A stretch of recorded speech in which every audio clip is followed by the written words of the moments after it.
gentlemen, you're watching, yes, the Yankees Entertainment and Sports Network. 13 years ago today, our world was changed forever. Terrorist attacks on the United States here in New York, Pennsylvania, and the Pentagon. We will never forget. Indeed, united we stand. And because we persevere, we are allowed to enjoy pastimes like baseball. And you can do whatever you like to do on this day. But one thing you have to do is remember what happened 13 years ago today. And indeed, it is time for baseball, as the Yes Network presents New York Yankees baseball. It's the New York Yankees against the Tampa Bay Rays in the rubber game of a 3-game set from Yankee Stadium in the Bronx, New York. Hello, everybody, and welcome to Yankees baseball, along with Al Leiter and Paul O'Neill. I'm Michael Kay. It did not look good for the Yankees early. 1 out by Chris Capuano. He's knocked out of the game in the first inning. The Rays score 4 runs before the Yankees even get up.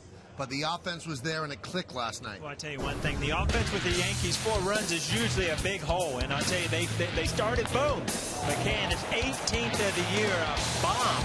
And I tell you what, you got him back in the game, and all of a sudden a big 2-out hit. 2 more RBIs. Brian McCann, big night last night. And all of a sudden, you feel like you're back in the game. Chris Young, bam, first home run as a Yankee, tied the game up. Yankees end up going ahead, winning from behind, which they usually don't do. They don't do that often. This is why McCann was 2 for 3. Teixeira had a triple, a ribby, and a run scored. Young 3 for 4, a double, a home run, 2 ribbies, 2 runs scored. And the Yankees scored 8 runs. That's their most since August 27. But there's a game tonight. Tonight's pitching matchup brought to you by People's United Bank. See what know-how can do. Alex Cobb is tough on the Yankees. Tough on everybody, 9-7, 2.83 for the Yankees. That record is deceiving, Al. Michael Pineda's under 500, not pitching that way. Yeah, that's exactly right, Michael. I'll tell you what, Michael Pineda, I mean, everybody knew in baseball what his stuff was all about. And you mentioned that. His 5 starts since returning from the DL. He has been dominating. Not only the good fastball and the great slider, that's his combination. He's going to rush it up middle 90s. But he doesn't walk anybody. He's got 1 walk in that period of time of the 5 starts. This was against Kansas City. No earned runs. He gave up a run. Because of no Yankee offense, they end up losing the game. Michael Pineda's been very good. Now, they like to get length out of him, but if they don't get length out, it's not the end of the world, because the last 2 days, the bullpen has been unbelievable. How great has it been? When we come back, Meredith Horogovitz will detail that right here on Yes.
Final game of the 3-game series between the Yankees and the Tampa Bay Rays coming your way in just a couple minutes. Hey everyone, I'm Meredith Horogovitz. The Yankees bullpen has been a strength all season long, but they've been particularly particularly fantastic the past couple of days. Joe Girardi has really needed to lean on them the last 2 games. Starters didn't give him a ton of legs, so he was forced to go to the pen. With an expanded roster, he had a whole lot more options out there. And take a look at what they did. They combined to go 14 1/3 innings, allowing just 1 run, striking out 10 in the process. Joe Girardi used 12 pitchers. Not to mention, they had a streak of 28 1/3 consecutive scoreless innings, which was snapped in the 9th inning last night. But overall, pretty impressive, and Joe Girardi agrees. You know, I've said all along they've been doing their job all year, and they've had a blip here and there, which any great bullpen's going to have, but they've been really good and have kept us in games and given us opportunities to win. And you know, you give up 4 in the first, and they basically shut the other team down for the rest of the game and gave us an opportunity to come back. Well, Joe Girardi certainly likes what the bullpen has been able to give him lately. He's hoping he doesn't have to call on him too often tonight. They have a doubleheader against the Orioles tomorrow, so could certainly use some length from starter Michael Pineda. Plenty more to come here on the Yes Network. Al Leiter, Paul O'Neill, and Michael Kay coming back next with lineups First Pitch Baseball right here on Yes.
Dealer.com for all summer sell-down offers.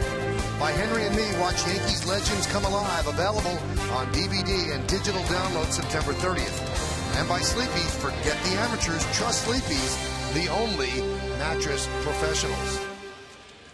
Well, this is the rubber game of a 3-game set. It's actually the rubber game of this homestand for the Yankees. So Michael Pineda will take them out. Let's take a look at the Rays starting lineup that he is going to face. The Rays are 70 and 76, and their starting lineup is presented by Chevrolet. The second baseman, Ben Zobrist, will lead off. DH David DeJesus will bat second.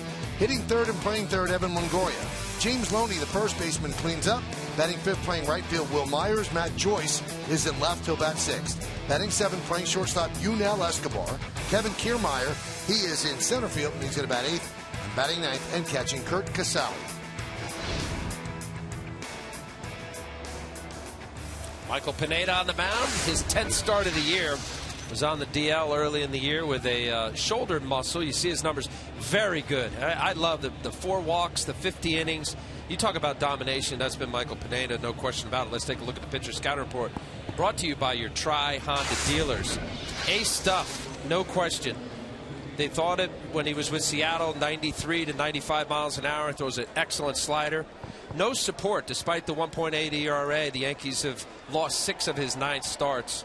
And great control. I mean, you know, he's walked 1 batter since returning from the DL. So you got a guy that's on the mound, throwing with above average stuff and throwing it over the plate. Good combination for Michael Pineda.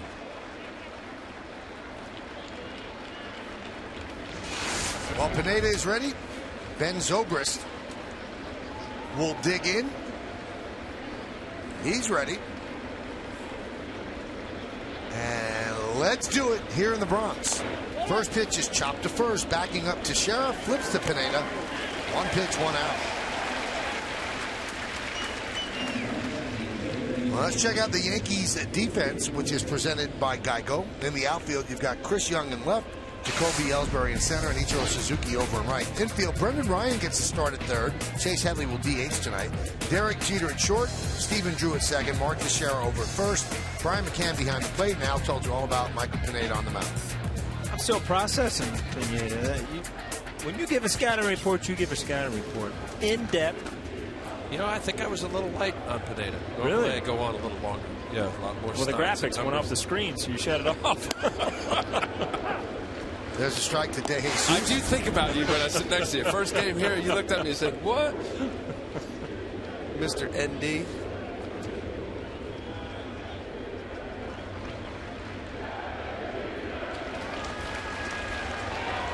Jeter's roll calls got louder and louder as we've gone on.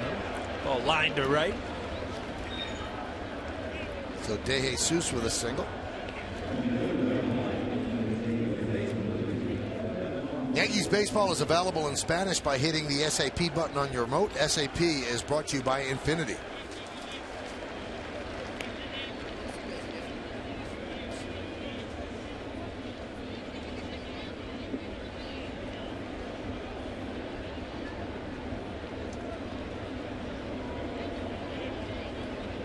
Pineda now will face Evan Longoria.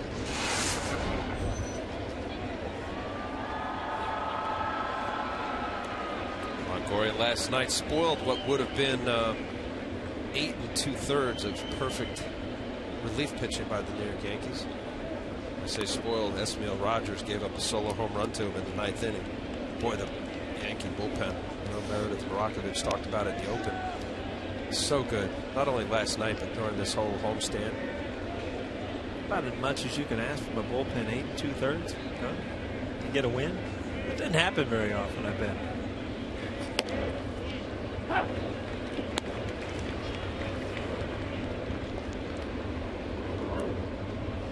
Five combined pitchers, right? You know, the numbers really don't matter as much now when you got 17 guys to choose from. You can mix or match a lot. I'd say whoever he threw out there last night was doing the job. Ball gets away from McCann, didn't see it, and DeJesus alertly will go to second. Slider down and away, and a good pitch that Pineda throws. See a kick out in front immediately. Brian McCann thought it was behind him. It's where catchers look up, pitchers are taught point in the direction of the ball. Watch this. In the dirt immediately. I think with DeJesus' speed. Been there anyway.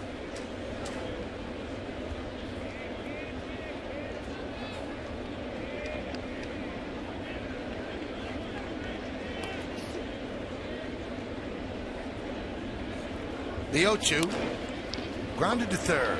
Gobbled up by Ryan. 2 outs. Well, let's look at the game time weather presented by Bigelow Tea. I'm going to hold my breath here, Michael. I got bad feelings what you're going to say. Go 78 ahead. degrees, 71% humidity, 7 miles per hour is the wind. A lot of sevens, but then we don't come up lucky 7 because it's partly cloudy, possible showers, Paul. How possible are we talking? 7%. I think it cleared up. It's I think nice we're going to luck now. out, right? Earlier in the day, I thought they were predicting. Send them south. Send them to Philly or something. There's the showers down there.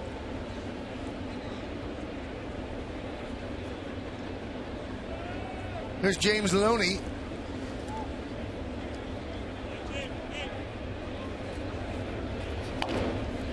Nub down the third baseline. It's a foul ball. That's a foul ball. It's not going to count for anything other than strike 1. Brendan Ryan can play the infield. I mean, he's not even a natural third baseman. Look at this. You play it out because you don't really know, what the umpire is going to call. It just shows how coordinated he is with the glove, getting in the transition. Just fielding wise, you're not going to see too many better. Look, he's reading the wind in case the ball's hit to him. He's got it all working out there.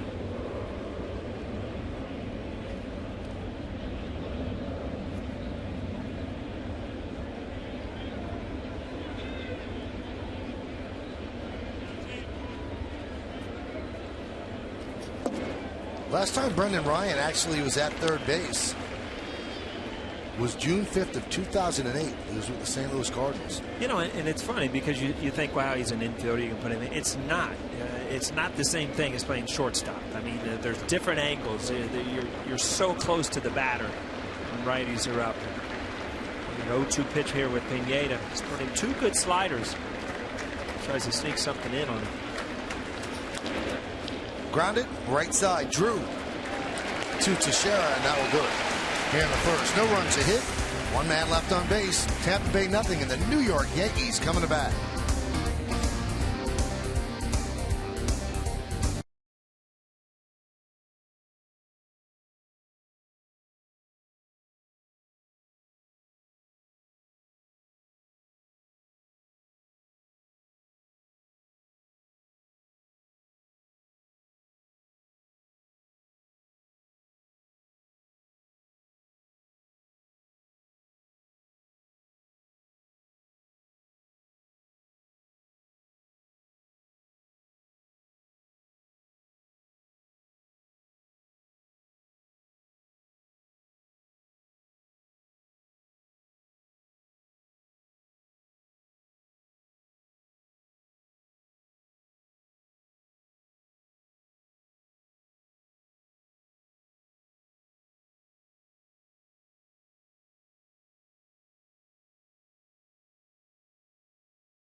Turn against this Yankee starting lineup, which is presented by Lexus. The center fielder is Jacoby Ellsbury. He'll lead off. The captain, the shortstop, Derek Jeter, bats second.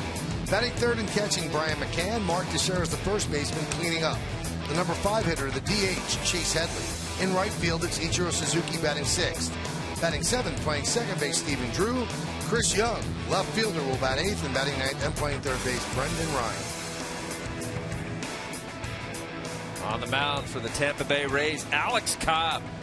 Nice right-handed pitcher, 26 years old. 4th round in 2006 out of Vero Beach High School.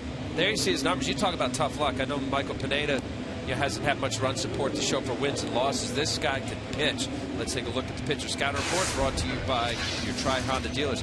Tough against the Yankees in his career, 5-1 with a 1.75 ERA. Very, very good. Changeup is his out pitch, both to right-handers and left-handed batters, which is a bit unusual. Normally, a right-handed pitcher doesn't generally throw it to right-handed batters, but Alex Cobb does. And next man up, I'm just saying, guys, Matt Garza came through the system, traded. We saw James Shields through the system, traded. Now David Price this year. I know it's only 4 years, but, you know, just the economics down there in Tampa Bay, it looks like Alex Cobb has really turned the corner as a bona fide front-end major league pitcher, and who knows in a couple years from now. Just saying. Just saying.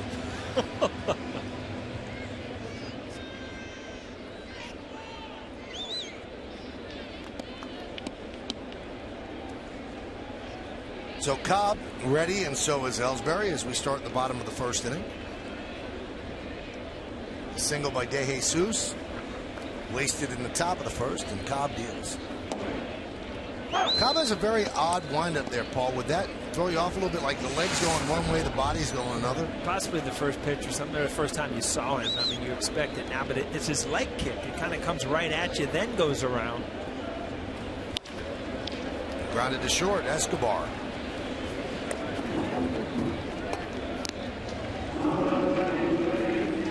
Well, Cobb has had success against the Yankees in his career. 5-0 with a 1.24 ERA and 6 starts.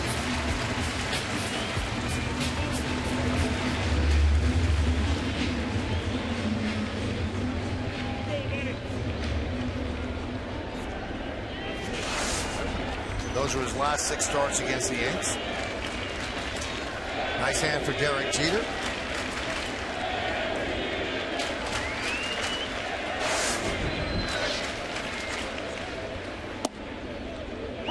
A strike. Derek has been struggling of late. 5 hits in his last 29 at bats. His average now at 256. Some good at bats last night. Flew out to the wall, left center. The ball, it was a little chilly last night. Ball didn't carry. Once in a while, you just need that hot night to get it out. Yeah, there were a couple reactions. Ellsbury thought he had it. Long fly ball left center field.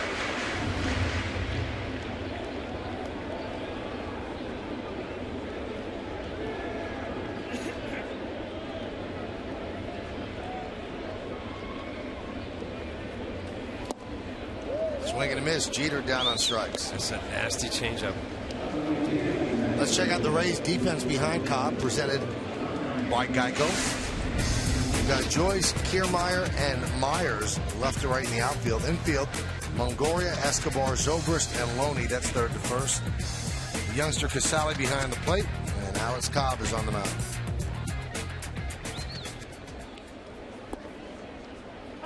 A strike to Brian McCann. Cobb's putting a clinic on here. I mean, good changeup, good breaking ball, good fastball, throwing strikes.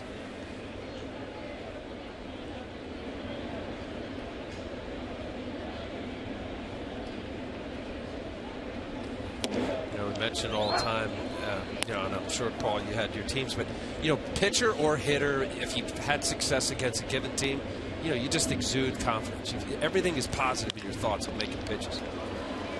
Rounded up the middle, Escobar gets it done for the final out. First inning, 16 pitches combined for both pitchers as we go to the second. 0-0.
Brought to you by Toyota. Prius is the official hybrid vehicle of the Yankees. The question, do you think any one-game playoffs will be necessary to determine an AL wild card? Why or why not? Why not? The Fire Girl 4 says yes. The race is so tight, the teams are so good that it could ultimately come down to a one-game showdown. Follow Yes Network and tweet us your responses using hashtag Yankees Prius to keep the conversation going. I say yes. I mean, there's so many teams involved. Chances are there's going to be a tie at the end. Kansas City and Detroit, that's looking like it's lining up. Detroit's one game back to decide on the division. They might have to play another one to see who's the other wild card. Cleveland swept a doubleheader today against the Twins. Oakland lost, so it's getting bunched up. And remember, Kansas City has a 2-game lead in the loss column in the AL Central, and they have 3 more games remaining against the Tigers. Both pitchers did not throw a ball in the first inning, and that continues as Pineda deals a strike to Will Myers.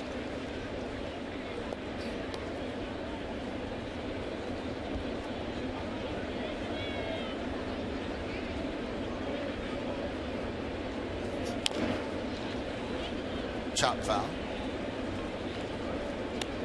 Well, you watch Pineda, and he doesn't throw as hard as he did before the shoulder surgery, but you can understand why the Yankees dealt one of their top prospects in Jesus Montero. Certainly hasn't panned out for Seattle. The Yankees didn't get Pineda last year because of the shoulder surgery, and then He had some problems with the lat. This year was on the DL for a long time, but you could see he could pitch. You know, size imposing, Michael, and then, you know, any pitcher you could get that somehow harness mid-90s fastball. And he's not back to where, you know, when he was with Seattle, he came up that first year. He was mid-90s consistently, you know, touching the 97 range. Broken back ground ball up the middle and through for a base hit. Myers runs through first base. He didn't think that was going to get through. It did. He picks up a leadoff single.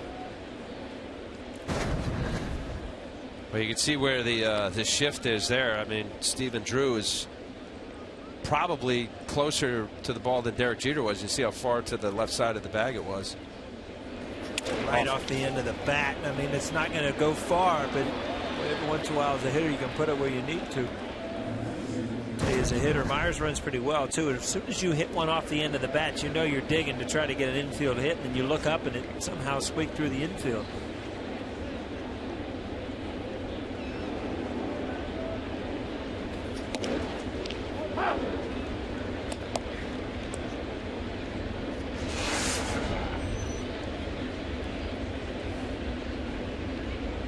You know, I'm just saying, never hit off Pineda, but I mean, the thing to me is, big, tall guy, tough to pick up the ball, different kind of angle.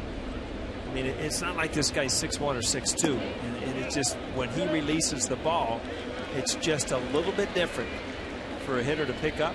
And he's got great control with that breaking ball, which, you know, that's why, you know, he doesn't walk a lot of people, and B, he doesn't give up a lot of hits. A lot of balls, even the hits, aren't hit hard. He just has a way of staying away from the meat of the bat.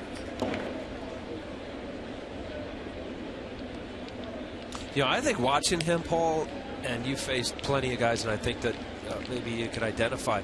You'll see 93, 94 in his fastball. It's not straight. You know, on the television here, you know, slight left center. There's a cut to it. He cuts it, sinks it. So, you know, even though it's fastball, he's primarily fastball, slider, occasional change. You know, that fastball to me has got a weird spin to it. Which, as a hitter, it gives him like 3 or 4 pitches, because you've got a fastball going one way, a fastball going the other, and you really can't. You're never going to see, you know, just the perfect four-seamer. So, you know, you're trying to cover a lot of things even before you get to his breaking ball. There's a difference. Before the DL, he averaged 93.2, maxed out at 95.8. He averages higher now at the DL, but the max is also higher. That doesn't make sense. That's this DL this year or last year? That's this year's DL. Well, because before the surgery, the initial surgery in Seattle, he threw a lot harder. Yeah, when he first got called up, that all-star grade half, he was consistently 97. 1-2.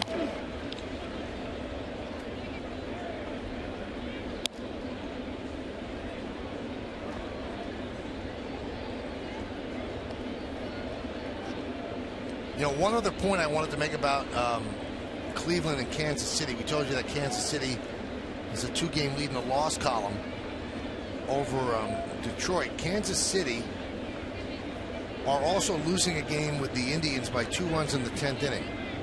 That has to be picked up. So that's an added loss for Kansas City in all likelihood. They'll have to finish it later if needed. Fly ball to Ichiro, and Joyce is out. So that suspended game hanging over them, and there's that half game in those standings between the Indians and the Royals.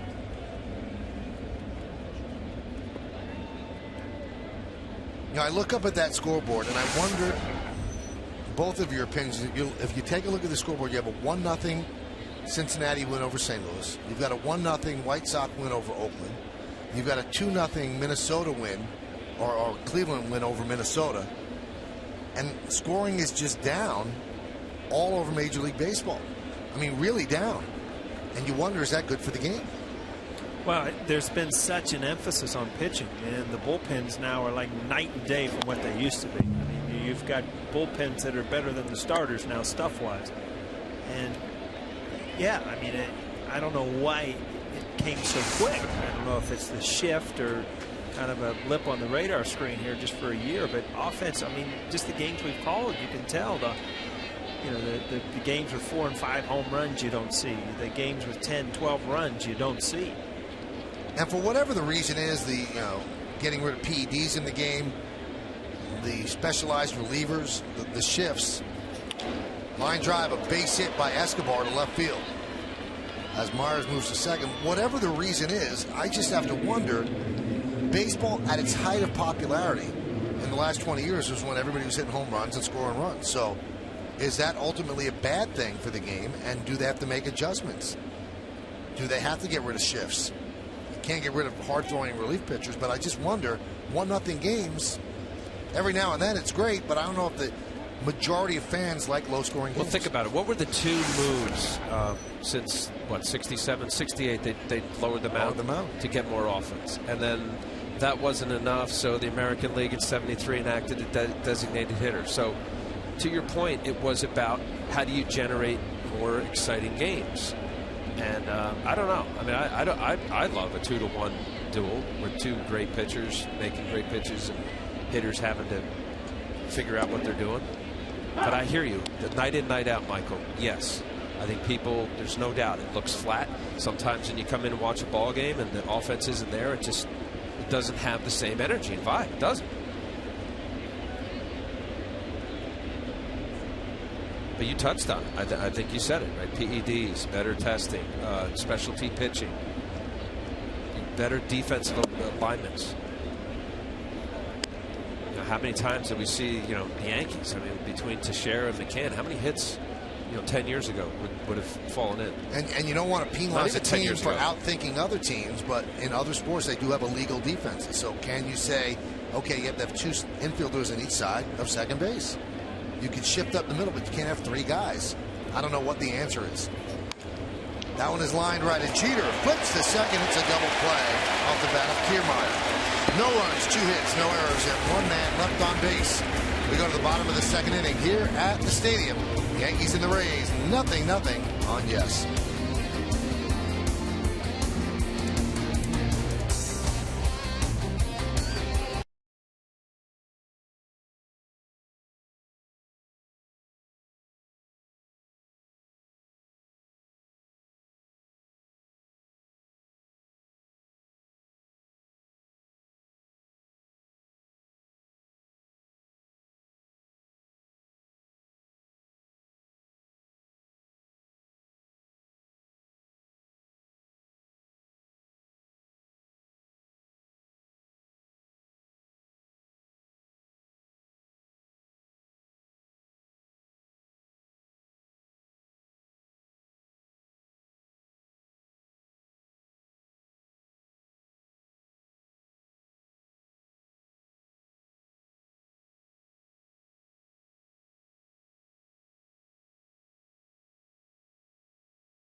When the Yankees take on the Orioles for the start of the final week of the regular season.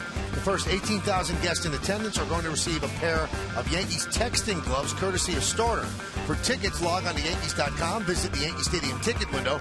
Yankees clubhouse shops, or call Ticketmaster at 877-469-9849.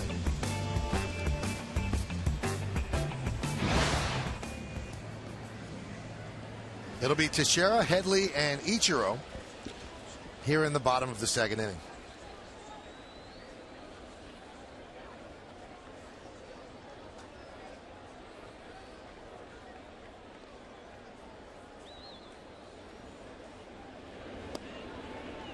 Now, the Rays invested a little bit more money into this team this year because they were really going for it. They knew that this might be the last year they had David Price, and they had a high payroll for them. And Stuart Sternberg, the owner of the Rays, in a story by Bill Chastain of MajorLeagueBaseball.com, said that the payroll next year, quote, is going to clearly be lower. Clearly going to be lower. There's a ground ball to the shortstop. One away. The Rays payroll is $78 million, which is 26th in Major League Baseball. But they are last in attendance again at 17,627 per game. And they're probably thinking, all right, we spent more money and people still didn't come out. We're lowering the payroll. But you spent money and you didn't win. You're not going to the playoffs. But even when they went to the playoffs, people didn't come. Who are your big money guys on this team? Longoria, who's locked up, and that's your friend, that's your face. I mean, you can't get rid of Longoria. Zobrist, he's at 7.5. Well, the payroll is going to be lower because they got rid of Price. Right there, that's $16 million that's gone. And now they just won't replace him with somebody of that level. Well, I'm Stuart Sternberg. I mean, who would have thought this, guys? Since 2008, the Rays, 620 wins, only trail the Yankees. Yeah. 2008, the most in the major leagues during that span.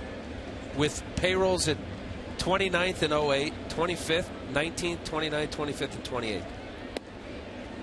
And what's interesting is everybody says, as Headley's down looking, that it's probably the location of Tropicana Field in St. Petersburg.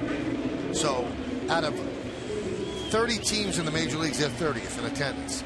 Then you take a look at the Tampa Bay Lightning of the NHL. They have a downtown arena in Tampa, and they're 10th in the NHL in attendance. So maybe it is the location, because when you look at television ratings for Tampa Bay, one of the top ratings in all of Major League Baseball. So people care about the team, they just don't go see it.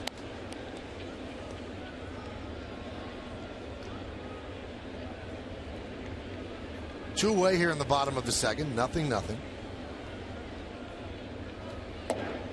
you ever been caught on the Courtney Campbell Causeway down in Tampa? It's tough. Wow. There's nowhere to go unless you can swim. Yeah, unless you like sharks. Yeah, you're right. But I tell you, it's not an easy commute from the other areas. And St. Pete is not your only draw for the Rays. I mean, Tampa's the largest city down there. Then you've got Clearwater, and you've got Bradenton. I mean, Orlando even. It's a hard commute. Right back to Cobb. He gets Ichiro, and Cobb has worked a perfect first 2 innings. Got a pitcher's duel going on. Alex Cobb against Michael Pineda. Yankees and the Rays. Nothing as we head to the third.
Fan photo using hashtag #YesFanPhoto for a chance to have it shown during the game. Brought to you by AT&T.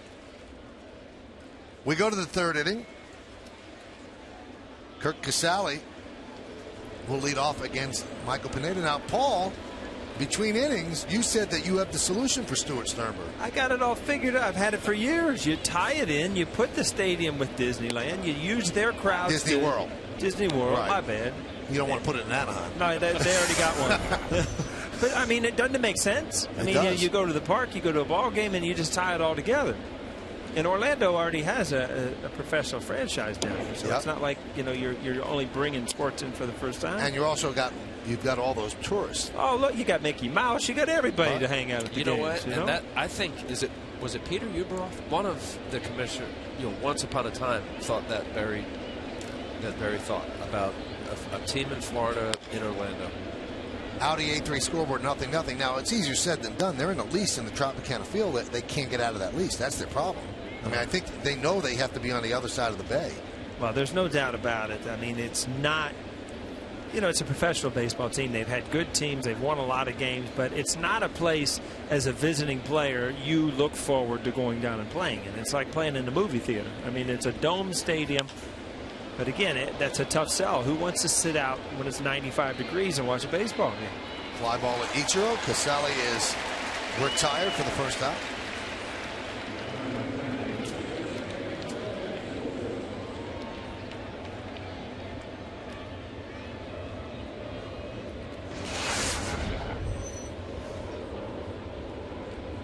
One down. That'll bring up Ben Zobrist. Well, that's what the Marlins did, Al. They were kind of on the outskirts. Let's go to the city and build a retractable roof. Beautiful ballpark. Yeah, it is.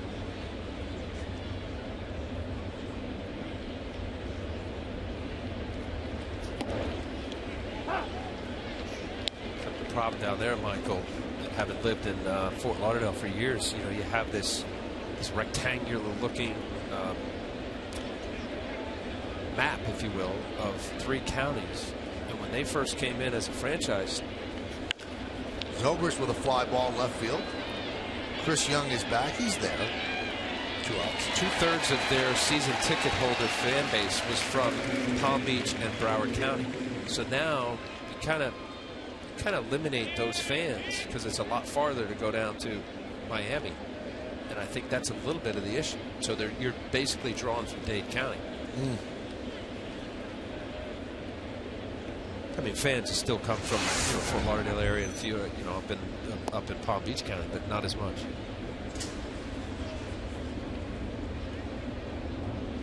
Here's David DeJesus.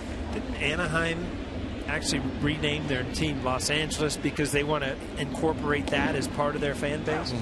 I mean, they've been back and forth, right? But they're officially the Los Angeles Angels instead of the Anaheim. Right.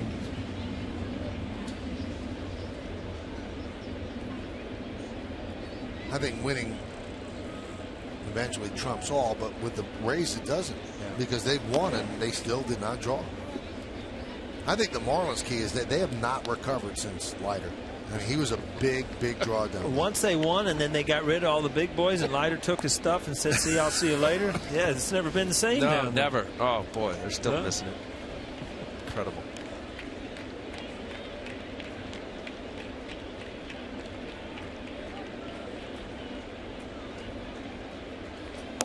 He had the blue eyes and the bleached hair. It was perfect.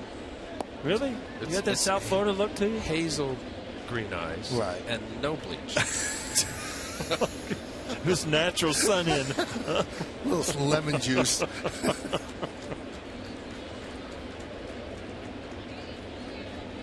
1-2. Now every time you walk on that field, Derek Jeter says you're dyeing your hair. Every single time. He stopped at least this homestand. He stopped. Look, he's thinking about it right now. Yeah. Maybe he doesn't. Every time. Yep.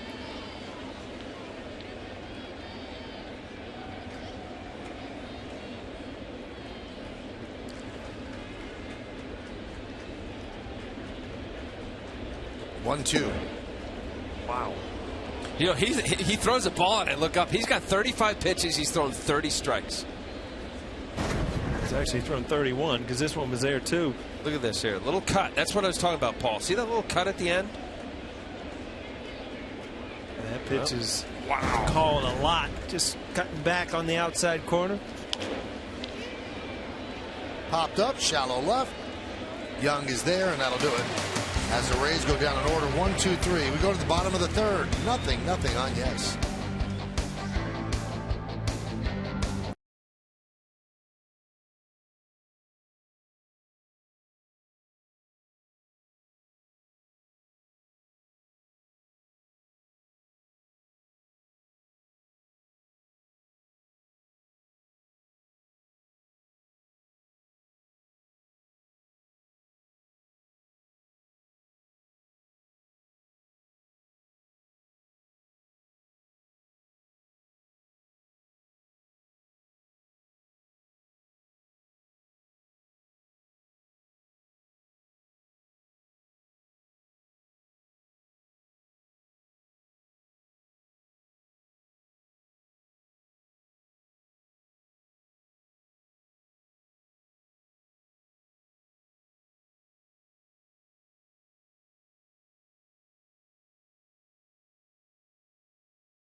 We head to the bottom of the third, and it is time now for the injury report brought to you by Montefiore Medical Center. Montefiore Inspired Medicine. You see a pretty long list up there. Carlos Beltran, Brett Gardner, Martin Prado, still all out of the lineup. Carlos Beltran giving that elbow a couple of days, and then he'll decide whether or not he can come back and try to continue to play this season, or if he'll need to be shut down and have surgery on that elbow. Meanwhile, Brett Gardner didn't really do anything today, but Joe Girardi seemed optimistic that he could get him back this weekend. Martin Prado went through batting practice, did some defensive drills, and felt better, so you could see him as early as tomorrow. Then Masahiro Tanaka scheduled to throw a bullpen tomorrow. That will take place in Tampa, followed by a simulated game on Monday, so he's making progress, and David Phelps expected to be activated tomorrow in Baltimore. Out of the 8-3 scoreboard, nothing. Now, when's the earliest time, Meredith, that they can envision Tanaka pitching in a major league game? Well, Michael, they feel if this simulated game on Monday goes well, they could potentially bring him back for the next start in a major league game, and you're looking at the weekend series with the Toronto Blue Jays. So whether or not that happens depends a lot on how Masahiro Tanaka feels. If you remember back to that game he threw in Detroit, when he threw that bullpen, felt some stiffness and some overall soreness in his arm. They kind of laid off him for about a week and shut him down, and then he got back after it on the mound. So if he feels good, that can be an option, especially considering that the rosters have expanded. Kevin Kiermaier drops the fly ball to left center field off the bat of Stephen Drew. So Drew will reach second. We thank Meredith, and we'll hear from her later on the post game. And let's see how they score that. That should be an error. He's right there. They gave him a hit. Wow. Oh, it's E8. Okay. Yeah, it's, I mean, that's an E8. There's no doubt. He's there. He's backing up on it. And you got no explanation. Every once in a while, as a player, you just drop a ball. Just assume it's going to hit right in your pocket. And it doesn't. You know, you were talking about it the first series, and I was intrigued by the Steve Donahue story, taking that hit in the heel. You took the absolutely. You took the. I'd much rather have my hand stinging than drop a ball in front of 40,000. That's exactly what happened. Hit on the heel. Here's Chris Young. Shows bunt, takes outside. Again, if this doesn't hit in the pocket, and most clubs, right there, it like ricochets off that padding, and it really doesn't. You don't need it, is what I'm trying to say. Michael, I do have an idea, though. Can I see the graphic of the disabled list again, real quick? Now, I don't push that button. You're going to have to talk to the guys in the truck. All the buttons. We'll get it in a second for you. The 1-0. Inside, 2-0. There it is. Can you notice anything there? Everybody's smiling. They're on the disabled list. Those pictures are all taken in spring training. So they need to, like, all right, I want your good smile. Now I want your disabled list look. And it's like in an emoji. You put a little sad face on everybody because they're on the disabled list. Excellent point. You didn't pick that up. No, you should implement that next year. Can't be smiling when you're on the disabled list, right? It's a good point. It's an excellent point. I think you should talk to Jason Zillow about it. Al, just saying. No, I know. You're just saying. I think you should collect these thoughts and put them in a book. I just happened to look at the thing, and I'm like, man, everybody looks happy to be on the disabled list. So they should have, even if they don't have that smiley regular picture, they should put a sad emoticon. That's right. Yeah. All right, now you're with me. 2-1. Chris Young wraps one to left field. Joyce back, and he'll make the play on the warning track. Well, your partner, LaGreca, almost had to throw the TV through the window, right? We talked last night. Michael's partner on the biggest Mets fan in the world. And he knew that when Chris Young was picked up by the Yankees. They were talking more about it today. Ryan Hurley, my producer, also said the Yankees will win the World Series and Chris Young is going to lead them there. He said in 10 years they're going to retire number 24, and it's just because he's a Met that became a Yankee. That's their prediction. It's a pretty lofty prediction. Yeah, it's pretty high. Here's Brendan Ryan. Good curveball. I tell you what, Cobb, again, it's kind of an unorthodox leg kick, but boy, he comes right over the top. Great changeup. Good fastball. He's had a good curveball also.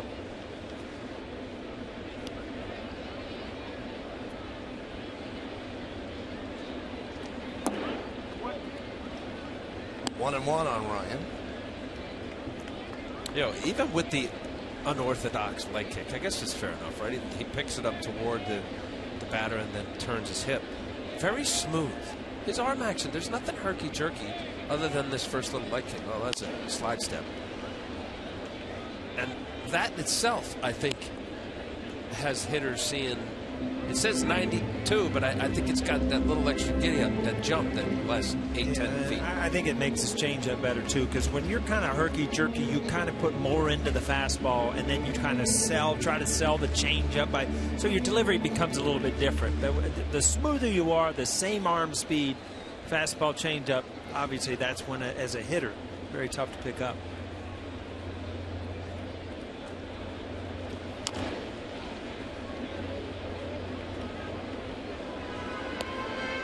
I just got a tweet, Paul, from a listener named Hannah. And she said, at Real Michael K, please let Paul O'Neill know he is a genius. Genius. That's what she said. Just for that little observation. No, right? I think it's all encompassing. Oh, is that right? That was the thing that it's topped taken it 9 off. days. Yes. Thank you, Hannah. Best compliment I've had all day.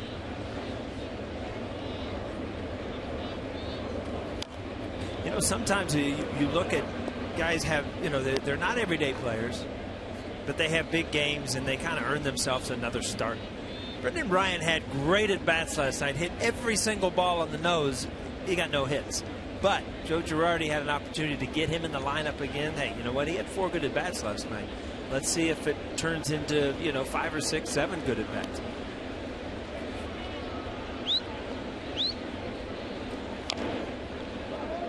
Really battling Cobb. So there is a consolation to that. I know you weren't one to get any kind of positive feel.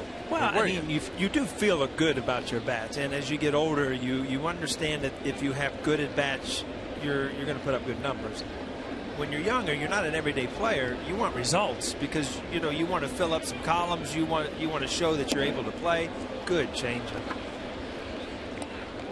And there's a big difference when you know you're playing every single day. You see a couple fastballs, and then all of a sudden this changeup is just right there. I mean, I got to ask you this. All you keep hearing over and over, lefties, like Capuano doesn't get lefties out because he won't throw the changeup. Why don't pitchers throw changeups to the light side hitter? I don't get it. It's effective for Cobb. It's a good question, and I think historically, somewhere along the line, it's been taught that from your arm side to the hitter on the arm side, right-handed batter, right-handed pitcher, that it's dangerous, especially with lefties. I'm going to tell you this. As a left-handed pitcher, that slower pitch that'll have action going down and in, generally speaking, left-handed hitters like that zone. And it just becomes not part of what you work on. But isn't it the change of speed that gets the batter more than anything? But if you don't work on it enough and it's not part of your repertoire, you don't use it enough to believe in it. I'm with you. I think if you could relive it and really impart it in a pitcher's mind as a youngster to trust it, but you don't end up throwing it enough, and all it takes is a few of them, you goose it in there and it's up out over the plate and the guy hits a double down the left field line, whatever, home run, you put it on the shelf because it hasn't been ingrained. The 0-1, high fly ball, right field. Will Myers is there and puts it away for the final out.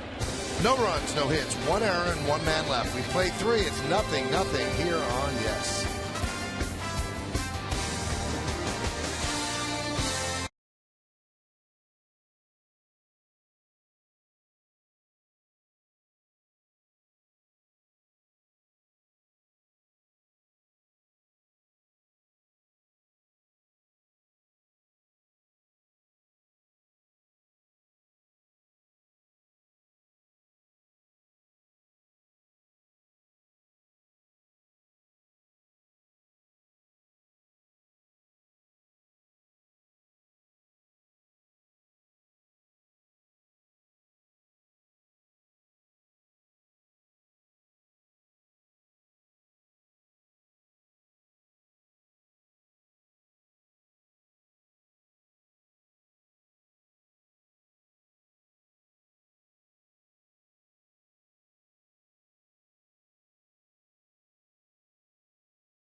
The year. Time for the New York State Smokers Quit Line Quiz. Call 1-866-NY-QUITS for free help today. Joe Madden earned his first managerial win on August 21st, 1996. Who are the only 3 current managers, not mangers, managers to earn their first win before that date? You got that. I know one of them. Well, I know 2. So I think I just got to figure out the managers have been around the longest, right? That would be the way to do it. I got 1. Longoria swings at the first pitch. And Ichiro puts it away. I know the one you have because that's really obvious. This is irritating me, man. I like one part answers. Well, you played for 1. Oh, that's right. I got 2. Boy, Michael, you got the 3rd one too? I think you see the Lincoln scoreboard, 0-0. One's out on the left coast. One up a little bit closer to the northern part of this country. Really? Okay. I think I have them all. Yeah. I got them all. Look at that. You didn't even cheat. I think, you know what? We actually worked that out. I think we got it.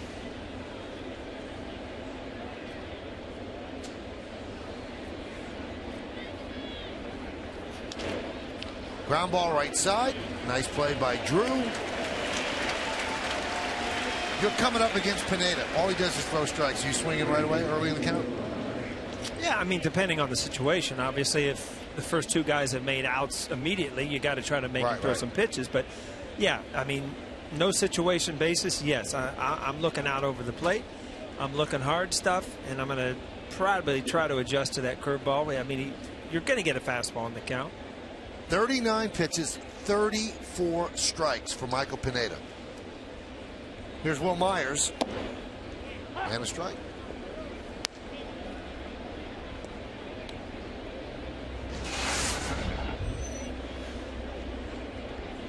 See those numbers, they're not Will Myers. I mean, we talked about it yesterday.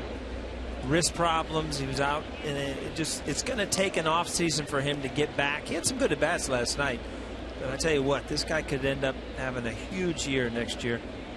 And once in a while, when you get out of the game and you kind of struggle a little bit, you work hard and you come back and you're hungry again. And it just that one is drilled deep to left field.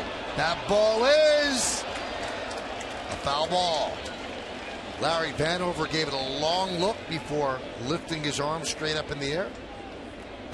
So you watch this and you'll see just how quick his bat is, and if it gets through the zone, but just enough to come around it, and just enough to hook it foul. Good swing behind it. Looks like a golf swing. He kind of just stood there and posed like Tiger. Chop over the mound, charging Jeter. And Myers beat it out. That's second speed. hit. Yeah, Myers runs pretty well. I noticed it last night. Even on a couple balls, he was thrown out. He gets down the line well. That's why I say he does a lot of things on the field. He's a good outfielder. Jeter does everything he could. The ball just wasn't hit hard enough. Threw the slider in. That was almost a home run. That ball going down away. Picking him up, putting him down. Not the fastest guy, but good speed. Tell you what, you see what happened on the end of the play there. You know, as a runner, you're always trying to help that umpire. As soon as you hit that base, in your mind, you're safe, and you just want to try to put that in his mind too.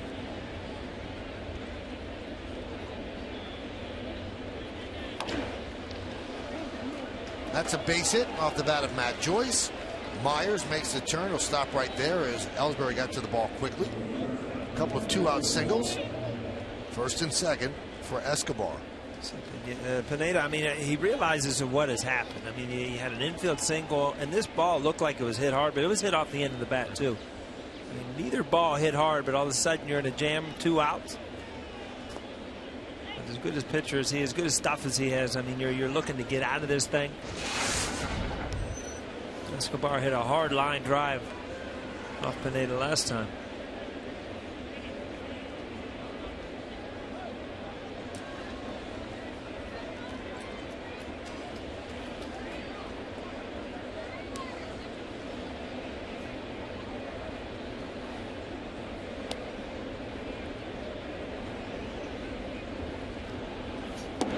There were some rumors that Escobar could be traded right around the trade deadline, and it was really affecting him. Some players really get adversely affected. They don't know where they're going to be. They don't know how they'll get there. And Joe Madden saw that it was affecting him and called him into the office, and you're not getting traded. And it was like a weight lifted off his shoulders. Just could not deal with the rumors about possibly being traded. That's certain things that managers read in players, and that's the importance. I thought Joe Torre was the best at reading players and seeing, you know, things away from the field can affect the way you play. And in the old days, your name was in the lineup. You're expected to go out and play a good game. Well, if there's things that are bothering you and your mind's not completely in it, it can affect your performance on the field. I think even after the trade deadline, Michael, the waiver wire, I think the A's picked him up. Mm-hmm. They either could have given him away or they would have picked up the contract to try to make a trade. I hear what you're saying, Paul. Sometimes, as a player, it's hard to keep your mind in between the lines.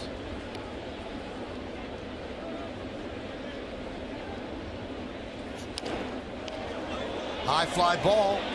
Deep left field, going back Young. See ya. A 3-run home run for Yunel Escobar. And Tampa Bay leads 3-0. All with 2 outs. In an eye blink.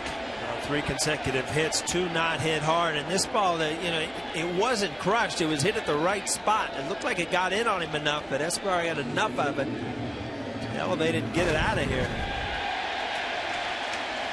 A hanging slider, just didn't have the bite that a lot of them had. Well, that's a big 3-run homer. Again, 2 quick outs, and the next thing you know, you give up a 3 spot. The difference in the inning. Yeah, you look at Pineda, talking about how many strikes he's thrown, 48 pitches, and 40 of them are strikes. You could be good, too good in the zone. Meaning, quality pitches are not just right down the middle, bell tie. We saw what Will Myers almost did with a ball that was just foul, what I would consider a mistake. This is the first start this year he's allowed more than 2 runs. It happened on 1 swing.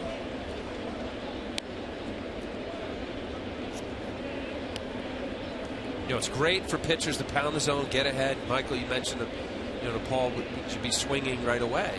You know, pitchers who sense that, you can also throw pitches that look like strikes that are just off the plate. Fly ball right field. Ichiro is there, and that'll do it. 3 runs on 3 hits. 13 years ago, World Trade Center was attacked by terrorists. Tonight, lights that extend 4 miles into the air honor those that perished at that site.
State Smokers Quit Line Quiz. Joe Madden earned his first managerial win on August 21st, 1996. Who are the only 3 current managers to earn their first win before that date? We all came together on this one. We think it's Buck Showalter, Mike Scioscia, and Ron Gardenhire. Yes. Let's see. Wow! Not even close. 1 out of 3. Wait, Ron Gardenhire? He's been around for... How about Scioscia? Wow. Derek Jeter chops one foul. Man, I went away to that inning break really happy that we came together and I felt got good that. about things too. Yeah. Our study group basically stunk. I'm embarrassed. Embarrassed. I'm not. I had a good homestand on that. You had a great homestand. Not good. Scioscia's first year was 2000. Lincoln scoreboard 3-0 Tampa Bay. Gardner 2002.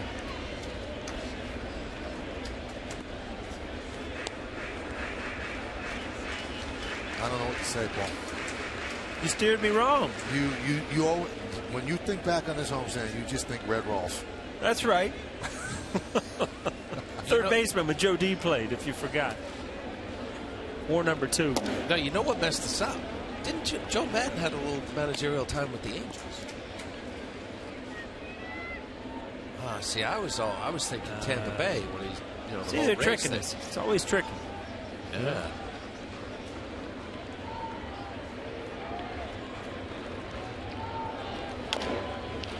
Chopped to short.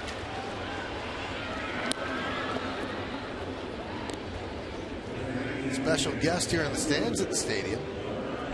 Moments ago, Mariano Rivera. Yeah, he's got a good chance of making it through there without signing. Yeah, nobody's going to say a word to you, Mo. You're in Yankee Stadium. Guy's wearing your jersey. Of course he's going to stop. And Mo can't sign quick autographs, Paul. He's got a beautiful He's signature. got a beautiful, it's a work of art. I'll tell you what, though, there's one of the nicer men I've ever met in my life, if you ask me the truth, right? No. So nice. Just saying? Just saying. Can't you get him up here and do a couple of innings? You know what? Let's try. Got his number, right? Let's try. All right, let's see if this works. All right. Between innings, folks, we'll send him a text and see if he wants to do an inning. Fly ball, left field. Well, if you get him soon enough, maybe he'll stop. 2-away. You know, when we went to break, we showed the lights that go 4 miles up into the air. 13 years ago today, the world changed, especially for this country and the people of this country. But we cannot forget the brave men and women that were first responders that went up the stairs while people were coming down, the people that perished because of the terrorist attacks. We shall never forget those people. They gave their lives for this country. Innocent people perished. Families lost those people. And your heart breaks for them, even 13 years later. Forever they will be remembered. You said it, Michael. Oh, boy. I mean it. That's up the middle. Grabbed there by Escobar. And a nice scoop by Loney as Teixeira is out. 1, 2, 3 here in the fourth. Yankees still looking for their first hit. We go to the fifth. It's 3-0 Tampa Bay.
Bob and Jack and Meredith later on. Right here, it's 3-0 as we go to the fifth inning. A Yunel Escobar home run. This is the National League wild card, how it stands. The Giants and the Dodgers are in a fight for the West, but the Giants have a 4-game lead for the first wild card. Then the Pirates are in the second, and it's bunched up after that. Even the Mets have, with their recent winning, moved into the picture. It's still going to be tough. A game and a half out the Braves, same as the Brewers. The Marlins are there, and the Mets. Pirates have really come back, and now they're falling into some injuries. There's Uncle Danny, actor Danny Aiello. He's got something to say. You couldn't tell he's an actor the way he talks, right? It does run in the family. He's a good singer, though. He sang at my wedding. Yeah. Your mom's brother. Yeah. Academy Award nominated for Do the Right Thing. And a nice movie.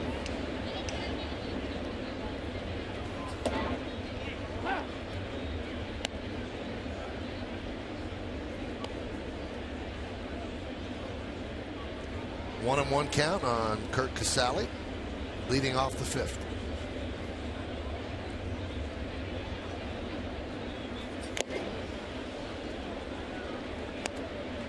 1-2.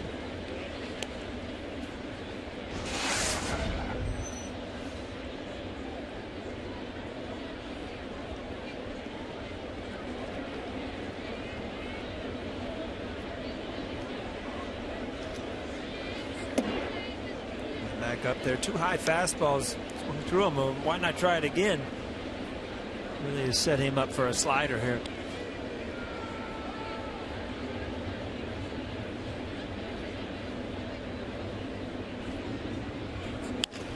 Long it again.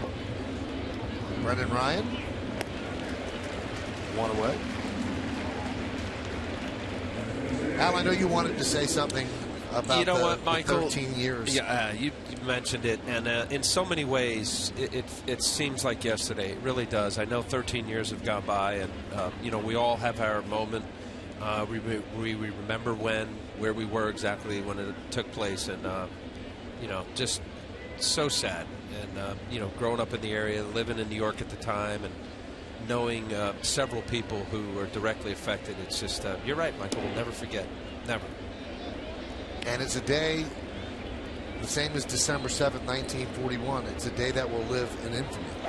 We'll never forget that day. And you see the flags they put on the caps tonight in honor of it. But I woke up today and then was watching some of the special on the television and went down to lift weights, the same weight room at the Doral where I stay that I was there on the actual day. Really? And it was gloomy out this morning, and it makes you just stop and put your head down and remember, because after the season you go home, Cincinnati, Ohio, and obviously the nation was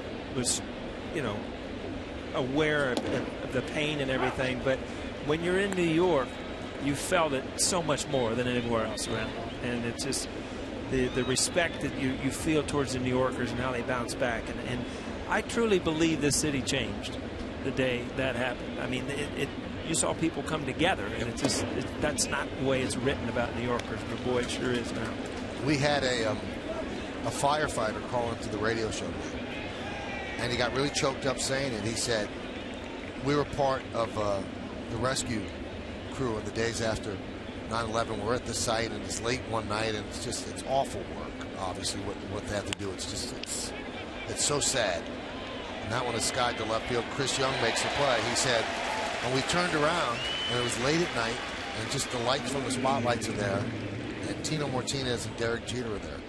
Not looking for any publicity, no photographers, just saying we're thinking of you. He goes, and you can't believe what that meant. I know, Al, the Mets, you were with the Mets then, they were very active as well in really aiding in the recovery. Well, I mean, there was the staging area was right outside of Shea Stadium, so we'd get there early. I mean, packing boxes and all of the supplies. That was kind of the area in which that they would embark from there down to the World Trade Center, or what was the World Trade Center, Ground Zero. So, yeah, I mean, very affected every day. I mean, even that day, Michael, you and I know you were doing the Yankees. Were you doing TV or radio at the time? That was still radio. And I was supposed to pitch that day, and leaving, driving out of the city thinking there was going to be a baseball game. And I stayed at your place the whole day.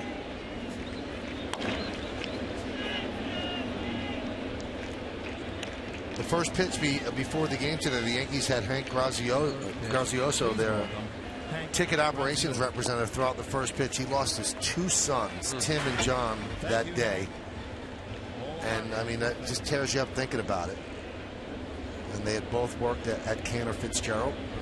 And at the time, former Yankees vice president of ticket operations, Frank Swain, lost his son as well. And that's just 2 examples. So many people lost family members, and it's truly, truly heartbreaking. We're halfway through here at the stadium. Rays 3, Yankees 0.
The September pennant races is with MLB.com at bat, the #1 app for live baseball. Enjoy live look-ins, replay reviews, scores, live radio broadcasts, the MLB.TV game of the day, and more.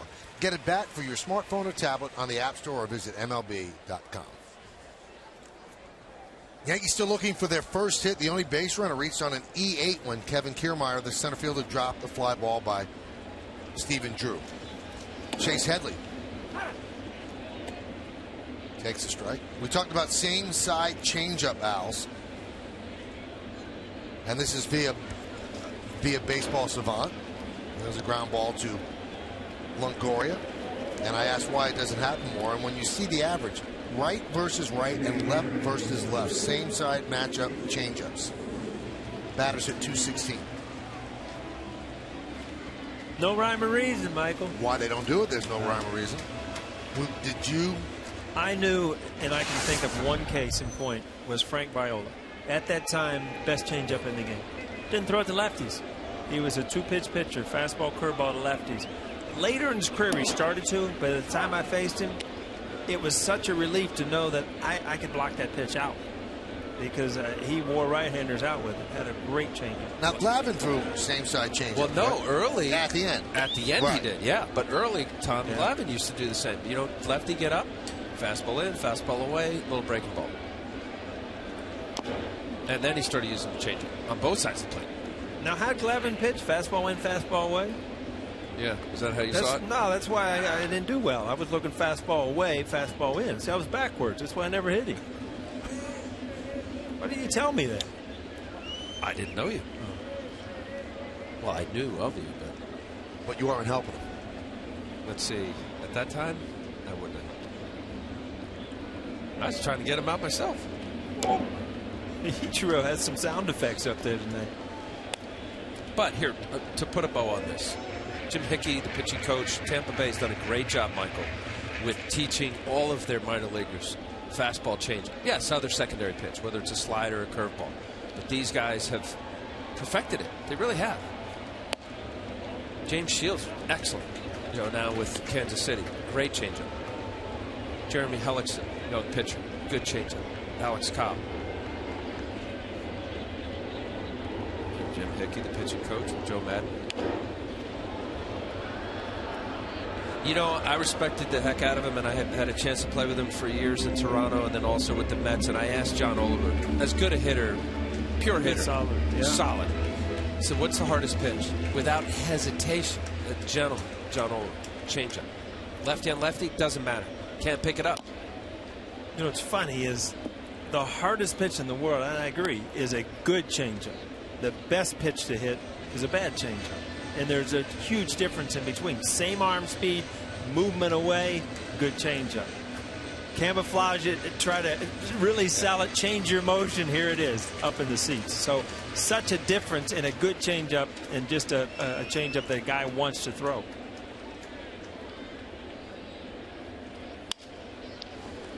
Grounded to second, Zobrist. Well, here's the thing that doesn't make sense. So you asked him that, right?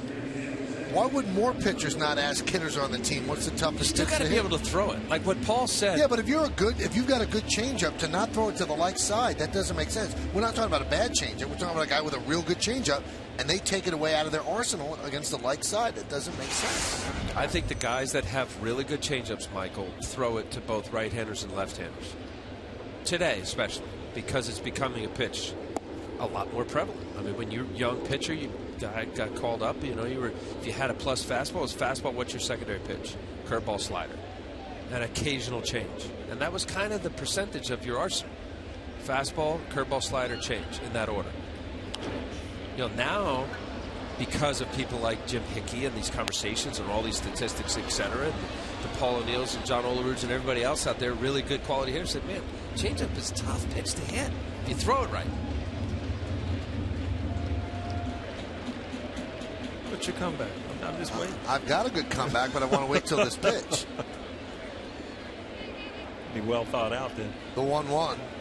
I think that a lot of people have gotten away from the change, and I'll give you two perfect examples. Guy you mentioned before, Mariano and Andy Pettit. When they came up there, their best pitch was a change.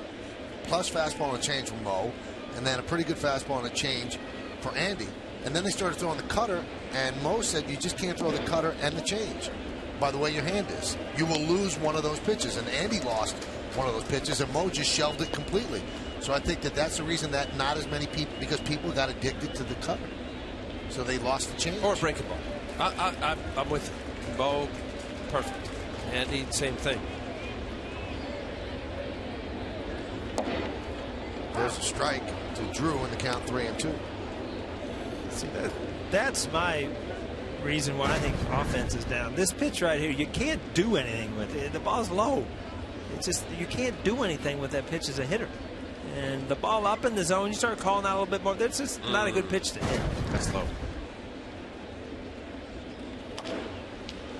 Rolled over on that one. Ground ball to second.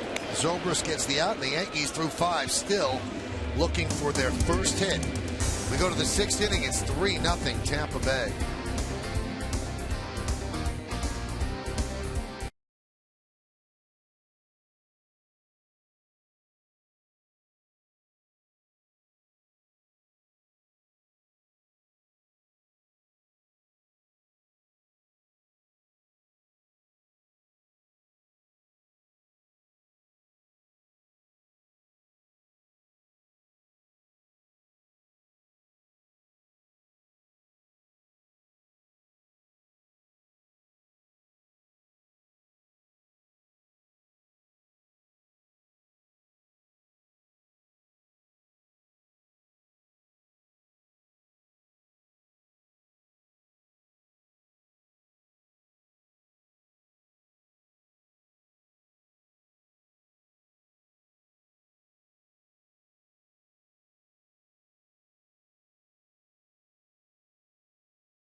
We'll lead off, and why don't we take a look at the Jeep hitters scatter report on the Rays third baseman. Well, most of the Rays have had down years offensively, and Evan Longoria has also, but he still has great numbers. I mean, he still has 20 home runs, so you know he still has the dingers, but bust him in. He's had a trouble keeping the ball fair and doing well on the pitch inside. The last 3 years, he's gone downhill inside, which tells me that he's just not as quick to the ball inside this year.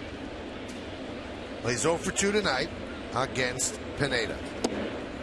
And there's a strike.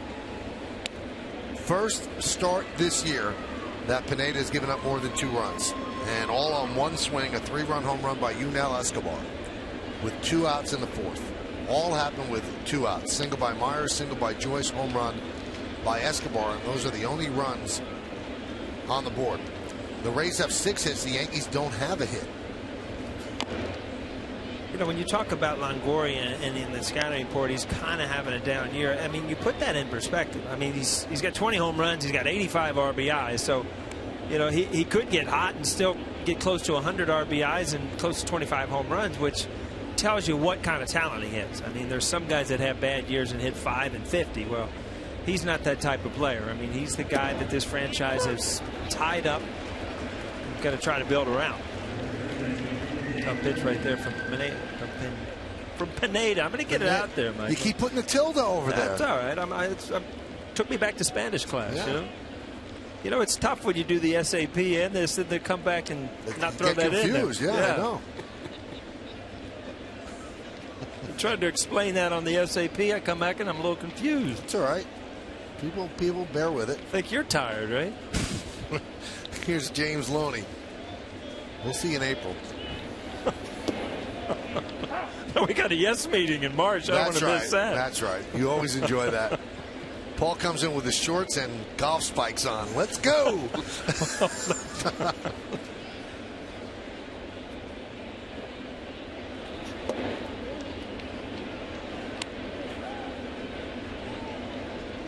Can't help it. It's That's true. That's true. Some good stuff down there. Tell you what, you've been locked in the closet all winter in Ohio, man. When you get a chance to go down to Tampa, you're getting outside, right? Ground ball in the hole, backhanded, and dropped by Jeter. Hit the heel of his glove. So Loney will reach. Let's see if they score that a hit. They probably will. If they do, it's a 5-game hitting streak for Loney. Yeah, he had to go a long way. See the Mercedes-Benz Yes Mo off the heel of the glove. Wow, they gave it an error. All right. I'm a little surprised at that. He was set up. You see up the middle here. I don't think that's an error. That's not an error. I mean, you can't tell me that that's not going to be a tough play just to get him at first. I mean, you're going away from the base. That's surprising. I think Loney, if you just look at his reaction, he probably just went, wow. He can't believe it either.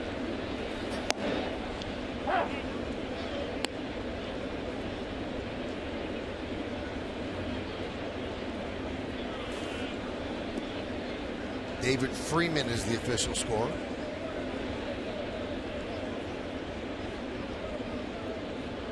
Will Myers 2 for 2 with a run scored. Oh. Every once in a while you'll see a hanging slider, and then every once in a while you'll see the one that he really wants to throw, and that's the one off the outside corner with that nasty break right at the end.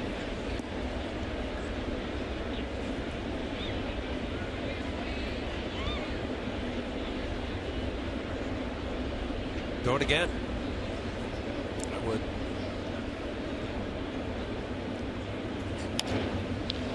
That one is looped into center field and caught by Drew. Throw to first.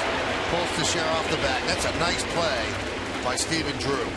Right off of the bat, immediately Stephen Drew got a good jump. That was the difference right there of Stephen Drew making this catch. This is a nice play off the end of the bat. Slider down and away. Stephen Drew turns the right way. James Woody getting back. Wow, you just touched on it. That's the key to that play, that he immediately turned the right way. If you turn the wrong way, replays brought to you by New York Presbyterian Official Hospital. The New York Yankees, amazing things are happening here, like that catch. I'll tell you what, if you get your feet tangled a little bit, it just takes time. You don't make that play.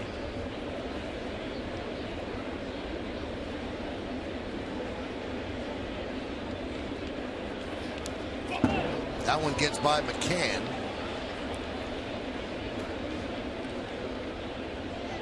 Every once in a while, you just wonder how a pitcher as good as he is can make a pitch like this, and McCann's thinking, oh, I mean, are you serious? That ball bounced 3 feet in front of home plate. Get the umpire jumping, the catcher running. Things just aren't good right there.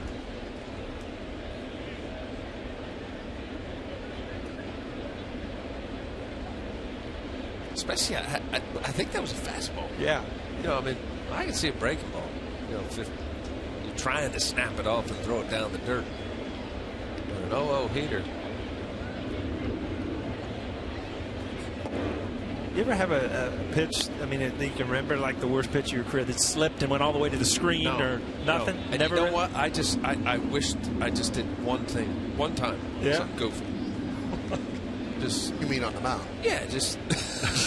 I'm glad you kept it in perspective there, Michael.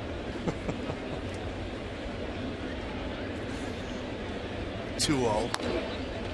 I did have Comiskey. Ron Karkovice was up. Catcher? Catcher from the stretch. Started my delivery, and as I broke, the ball started falling out of my hand. Uh-oh. First and second, I literally threw like just a lob ball. You know what he did? Long miss. Popped up to first base. I promise you, Michael, you would have hit it harder. Wow. Well, maybe not Michael. No, you would have hit it. You said it. There's a base hit to right field. Loney rounds third. He's coming home. Here's the throw. He is out. He didn't even get the home plate. McCann with a great tag to get Loney for the final out. The throw was up the first baseline. but McCann went to get it. Then made a lunge, and Loney never got to the bag. We'll go to the bottom of the 6th. It's 3-0 Yanks.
On Yes is brought to you in part by your Tri-State BMW Centers and by People's United Bank.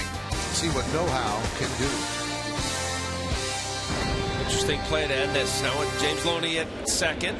Tom Foley at third base. Coach Ichiro makes a nice throw here. Gets to him quickly. Now Pineda's in the wrong position here. You see Teixeira, he's going to line up the cutoff. Nice play by Brian McCann. Pineda was covering first, thinking that ball may have been caught, so he was kind of in no man's land. If you watch here with Pineda, he's running, okay, goes through, but wait a minute, he's going home, so he's got to get out of the way. A little awkward. That's hilarious. You saw a tale of emotion there. I got through the infield, then like, where am I supposed to be? Now I got to get out of the way, and great play, guys. And then fist bump.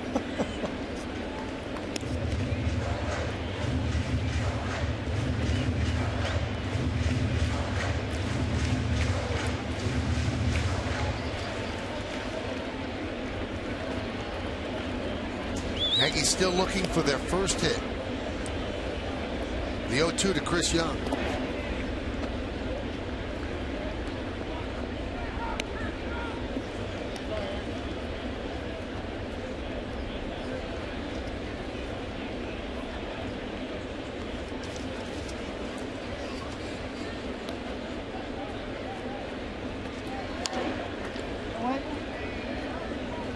Chris Young, power, strikes out a lot, worked over the winter, and felt that he was going to make more contact, drive the ball, and the Mets took a chance. $7,250,000 one-year deal, and he just couldn't do it.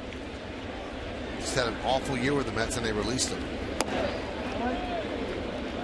2-2.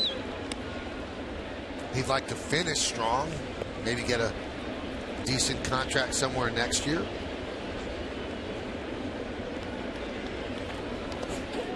Now 3-2. Well, a couple of years ago, right, with Arizona, Chris Young was part of that young outfield with Justin Upton, and had some serious good years with some home runs. 27.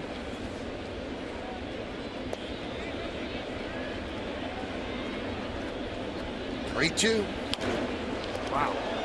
I'll tell you what, there is a sound off his bat. I mean, he's got a quick bat. Obviously, this ball is just hooked. Not even close. Coming way around it, but listen. Inner half. An 0-7 with Arizona, he had 32 home runs. 27 in 2010.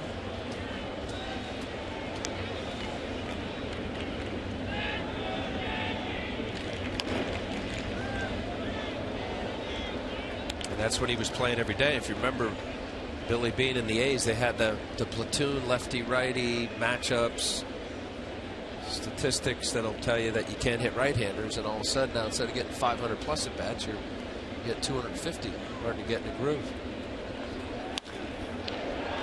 Well, he's really hitting some balls hard. I'll tell you what, if there's no foul lines, he's 3 for 3. I mean, he's just hammering balls over there.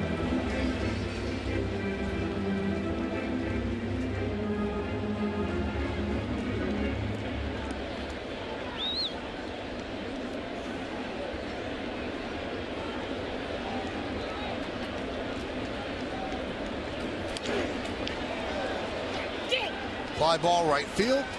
Will Myers. Well, Cobb stayed with it. He just continued to challenge him with fastballs. Finally got one in just enough to pop him up.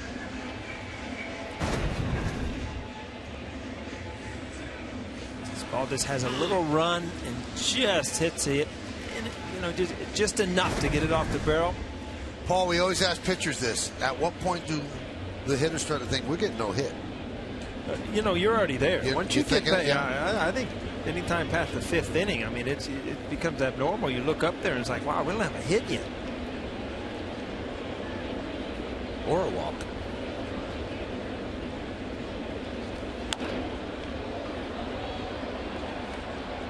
On his last 6 starts against the Yankees, Cobb 5-0, 1.24, and since July 23rd of this year, he leads Major League Baseball with a 1.08 ERA. He's been filthy.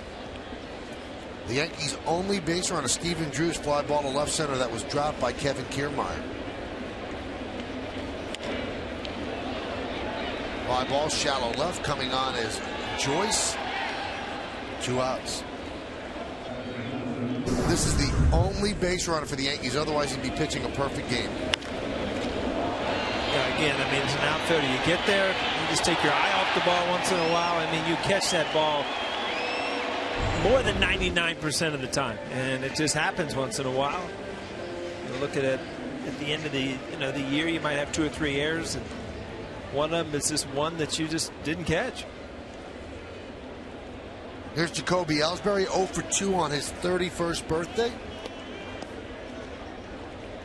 Grounded to short and a fly ball to right. Happy birthday to Ellsbury.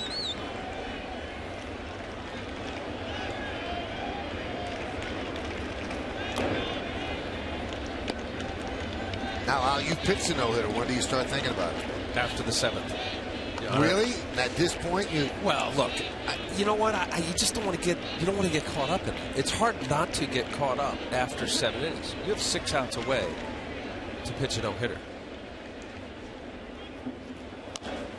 You know, and I say that because, you know, look, we have, you know, no-hit watches often, right? A guy, 5 innings, got no-hitter.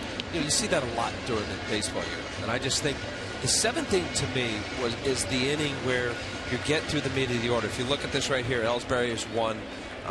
You know, then if this continues on, you have 2, 3, 4 in the 7th. You know, if you have a couple walks, you're batting 3, 4, 5. Ooh, high fastball, I guess. So that's the big inning. You know, I had 2 walks, so my 7th inning was 3, 4, 5. You know, and I got through that. And I was like, oh, wait a minute. You know, then you got the bottom of the order, and then you got the 9th inning. 3 and 1. Not to remember that game or anything. You just remember you had 3, 4, 5, and 7. Well, because I had 2 walks. Numbers guy, Michael. Yes. Numbers guy.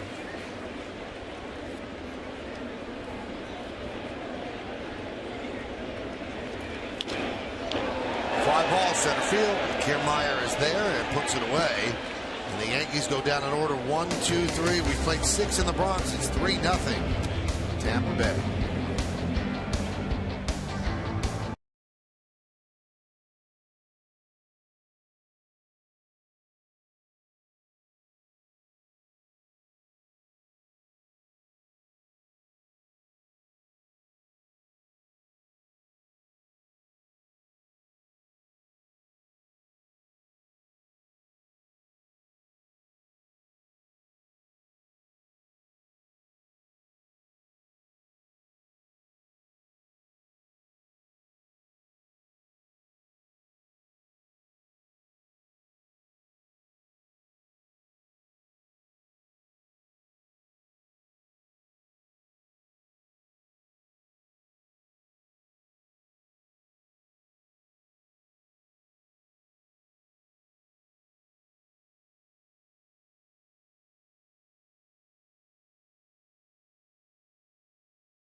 Starting at 1 o'clock tomorrow in Baltimore. The starting pitcher is brought to you by Verizon Fios, making life more entertaining with America's fastest, most reliable internet. That's powerful. Game 1, we'll have Brandon McCarthy for the Yankees against Kevin Gausman for the Orioles. Game 2, Bud Norris will start for the Orioles, and the Yankees have not yet announced the starter. They want to see who they'd have to use out of the bullpen in this game. So far, no one. Our coverage will begin at 12:30 p.m. on Yes with the pregame show. First pitch right around 1:08 from Camden Yards. Here's Yunel Escobar, and the breaking ball is a strike. Escobar is the difference in this game. As you can see on the Cadillac scoreboard, 3-0 Tampa Bay, and the 3 runs on 1 swing by Escobar with 2 outs in the 4th. His 5th home run of the year. That one is driven to left field and deep. Going back Young, still back. See ya. Second home run for Escobar. Pineda can't believe it. It's 4-0 Tampa Bay. Well, I kind of can't believe it. It almost looks like the same exact pitch. Pineda's got a good slider. When he's throwing it down and away, it's a wipeout pitch. The pitch that Yunel Escobar hit in the 4th inning for the 3-run homer was a slider that was spinning middle in, and it looked like it was the same pitch. And those are the pitches, no doubt about it. You wish you could take back. Watch this here. Brian McCann sets up away. Pitch, middle, belt, whack. Almost identical. All Yunel Escobar tonight, along with what Alex Cobb is doing on the mound. 0-1.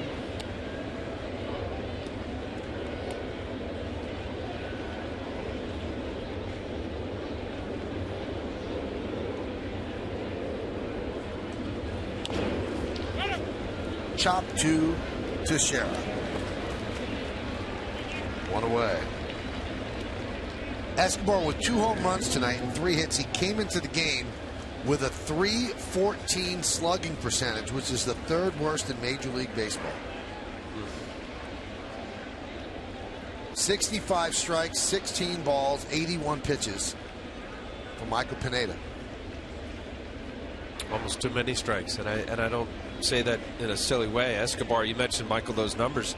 Last 23 games, he only had 3 extra base hits, about $198. All it takes is one game like this to turn a guy around.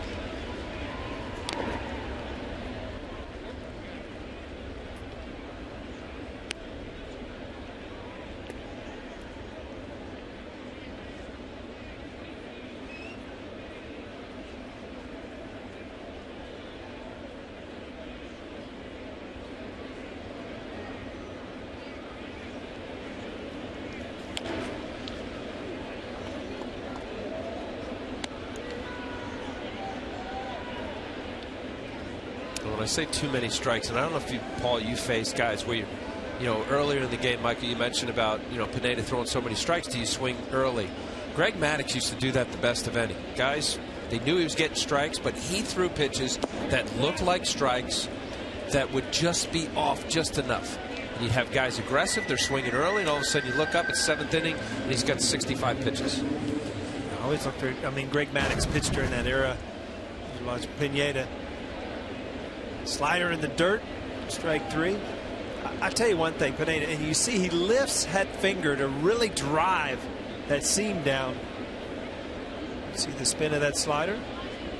But Greg Maddux, back to him, he pitched in that era where he would get 4 to 6 inches off the outside plate at sometimes. So your best option was to hit the one 2 inches out, because the next one was 4, and it just went from there. And he had that control where, he could pitch on the corner or he could pitch 2 inches off the corner. He had that good a control.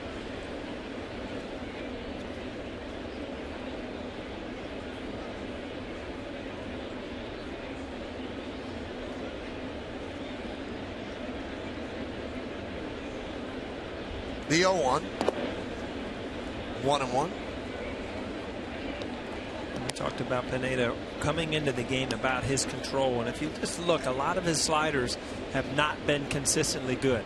He's overthrown some, he's hung a couple, and still you're in the 7th inning and you're looking, well, this isn't one of his better outings. He's given up 4 runs, which is double what he's given up in any other start. But still, this guy is going to be an anchor in the pitching staff if you can keep him healthy.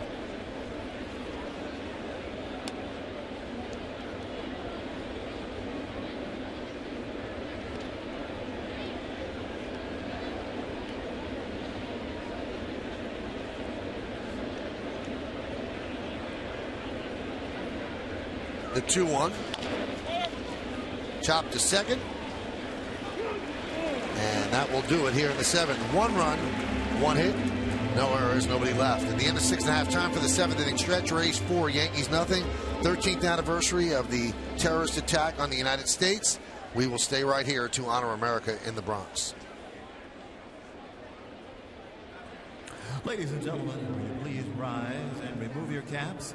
And please direct your attention to the area behind home plate, as the New York Yankees welcome an honored military guest and her family.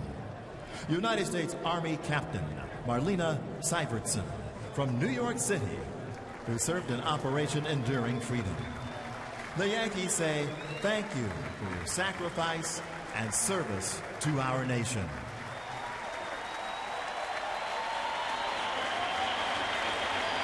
And now, ladies and gentlemen, please direct your attention to the microphone behind home plate. In September, the Yankees are celebrating Hispanic Heritage Month.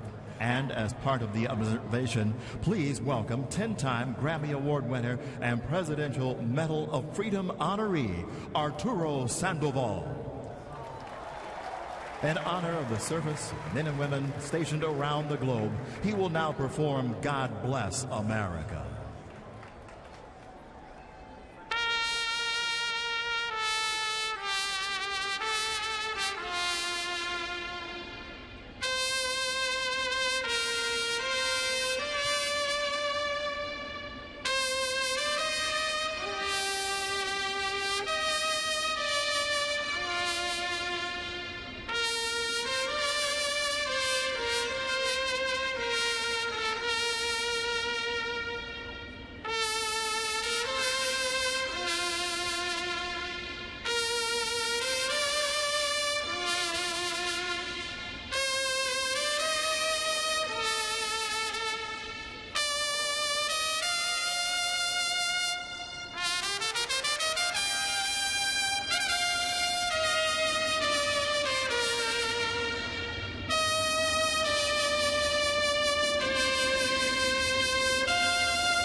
Astros kept bringing in one pitcher after another who threw harder than the previous pitcher. It was an amazing night, and one that the Yankees don't remember fondly. Time for the game summary, brought to you by your local Nissan dealer. 4-8-1 for Tampa Bay, 0-0-1 for the Yankees. Escobar's 3-run home run and a solo home run. He has 4 ribbies. Pineda, 7 innings, 8 hits. Has not walked the batter. Cobb has been better. He's pitching a no-hitter as Derek Jeter leads off the 7th. Little iPad action with Derek up at the plate. Derek is 0 for 2. Close enough game that you can lay down a bunt and not be excoriated for it. And breaking up a no-hitter.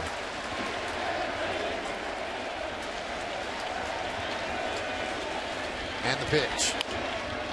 Chopped to short. Escobar. 1 pitch, 1 out. Let's go back to Bob Lorenz in the studio.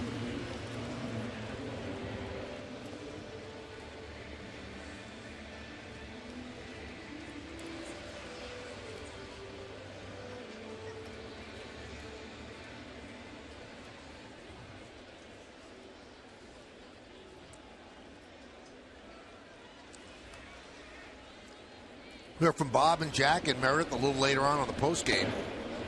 And the first pitch to McCann is in the dirt. 1-0.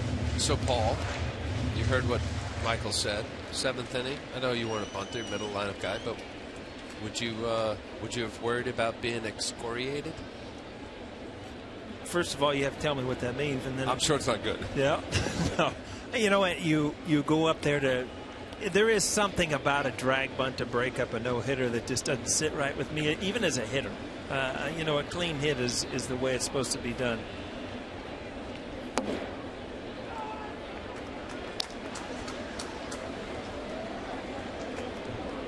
It would kind of rub you the wrong way as a pitcher. Yeah, I think now. Well, remember Kurt Schilling years ago? With Ben Davis, the catcher with San Diego, laid down a bunt in the 8th inning. He got excoriated. McCann works a walk, so that's the Yankees' first walk. The only other base runner was on a drop fly ball by Kiermaier, who right now feels a lot better. If he was the only reason that Cobb didn't get a perfect game, would not sleep well on the flight to Toronto.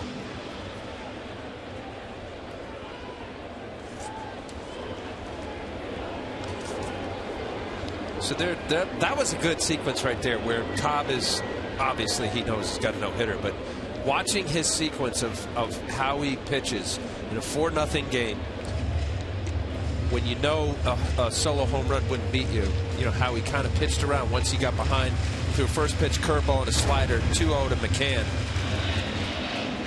Now watch here. Just sit here. He's okay. All right, I got it. I'm good. I'm good. You know, you almost see like, okay, I'll start over here. You know, start with Teixeira and do my thing.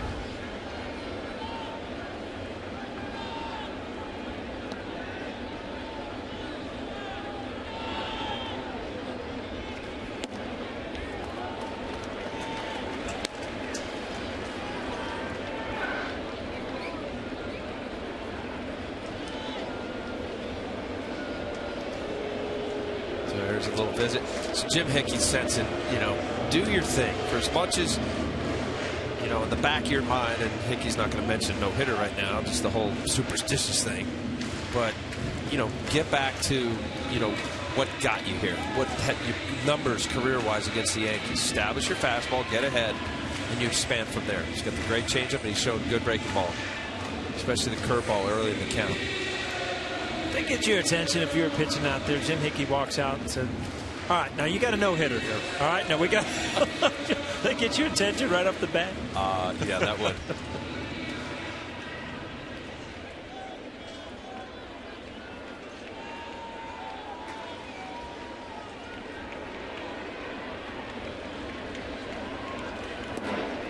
Then we've heard stories. David Cohn was joking around with David Wells about the perfect game. He said, I dare you to break out a knuckleball. Wow. Cody probably sensed that, you know, Boomer likes to talk. Nobody would talk to him, so Cody probably sensed that he needed to talk to somebody. So threw that out there to kind of break the ice. 3-1 count on Teixeira. Boomer didn't run with it and go out and chalk one. 3-2. That pitch was right down the middle. You know, in a hitter's count, fastball right there. You can't miss it in this situation. A movement right there. Got in on him. Inner half. Plate coverage.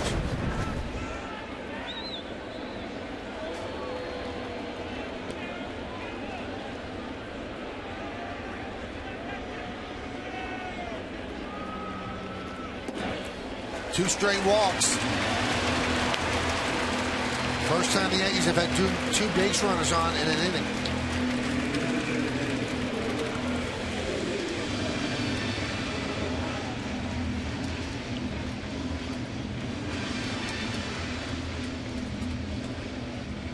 You know, Joe Maddon's in a spot here. He's got the no-hitter, but losing the plate as he's doing right now.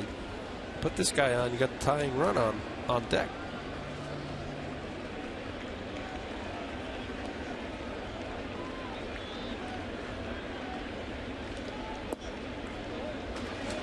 Pitch to Headley's low, so he's lost his strike zone. Yeah, I mean, I say that because Joe Maddon, he's got to consider, do I have somebody warm up while he's got no hitter?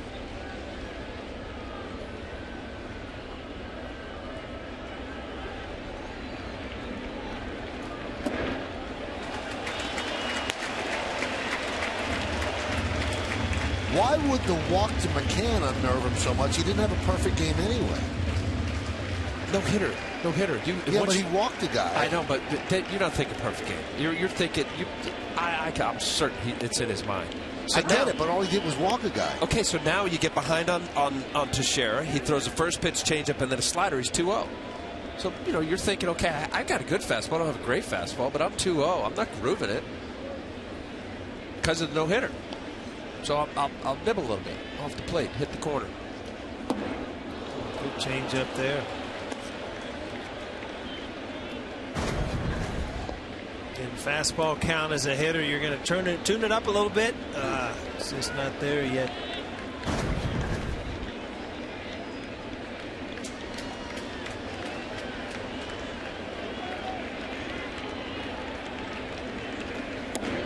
Did he go around? Yes, he did. Larry Vanover punches out Headley for the second out.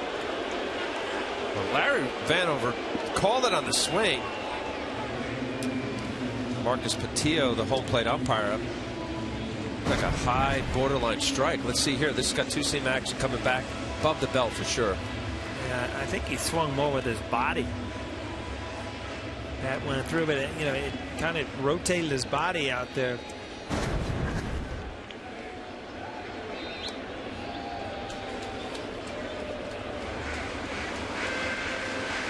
How about this, Al? After walking McCann, you're in the stretch for only the second time all game. Might that have unnerved him? That's a good point. Yeah. I mean, not unnerved, but, you're just in such a rhythm. Most starting pitchers like their windup. It just feels more powerful. You're utilizing momentum and your delivery. He's getting able to have the bigger, slower leg kick. It's his very distinctive leg kick. It's got to be a little quicker with runners on base. Pitches low to Ichiro. So as a result of the quicker leg kick, now your timing's off a little bit. The release point, working the arm on the backside, making sure you that little window out in front of your body to make a good pitch. Popped up. Longoria there and makes the play. And the no-hitter is alive through 7. No runs, no hits, no errors, and 2 men left on base. Go to the 8th, 4-0 Rays.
photo of the game. Tweet your photo to @YesNetwork using hashtag YesFanPhoto for a chance to be shown in an upcoming game broadcast brought to you by AT&T.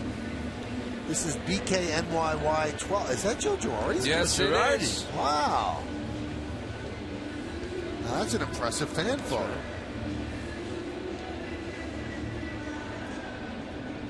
Well, he was happy in the picture. Yeah, you get the manager to take a picture with you at Yankee Stadium. Good chances you can win the contest, right? I would think that's got to be one of the rules. Yeah. That's under the rules. Yes. I'll tell you what. Hyundai scoreboard 4-0 Tampa Bay. Pineda continues to go out there and continues to see the same thing. I mean, you know when you have a game you give up runs, but when you get no hit and shutout.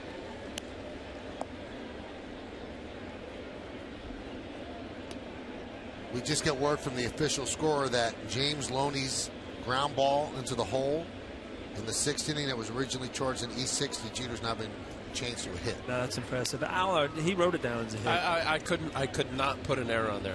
But you got no whiteout? You didn't want to change it? No, that was a hit. I mean, he went at least 12, 14 feet to his right.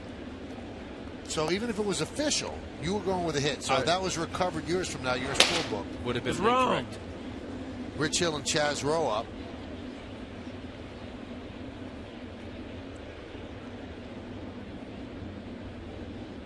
Now, Al said through 7, a pitcher starts to think about a no-hitter.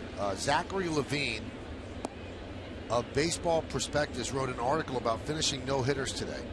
And he went back to 1950. When you have a no-hitter through 6, what's the percentage of you think that are completed as no-hitters? 15%. 9.98, so just under 10%. Through 7, what's the percentage? 25.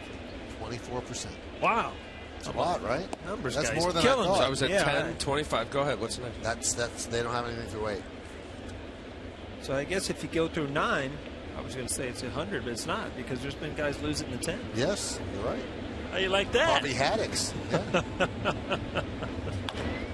Line drive down the right field line. It is a base hit, and it will bounce into the seats. So De Jesus picks up a double.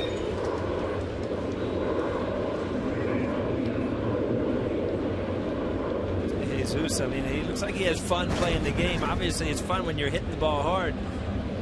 So rocket down into right field. This ball ends up hitting on the top of the concrete and into the stands. It's 15th double of the year. Look at him smiling, looking around. Nobody wants to laugh at you. Nobody on the Yankees got any hits. Look at me. See Drew looking at him like, why are you having so much fun?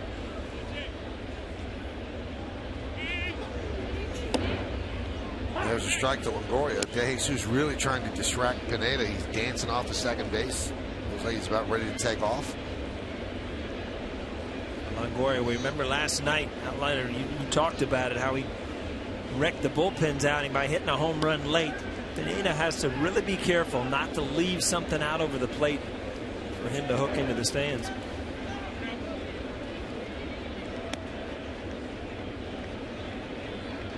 Yeah, Pineda's made some mistakes location-wise. I mean, he's pitched a great ball game. You know, Escobar has been the damage for him with the 3-run home run and the solo home run on identical pitches. But as you say, Paul, you know, you make a pitch, especially a guy like Longoria's 30 home run plus type power. Ooh. Called the balk. They called timeout. He moved right before home plate umpire Marcus Patillo called time.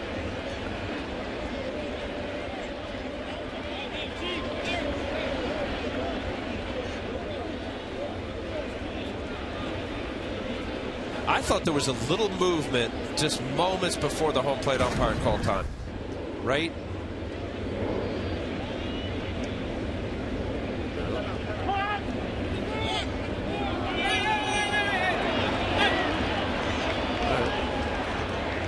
So they explained that to Joe Madden.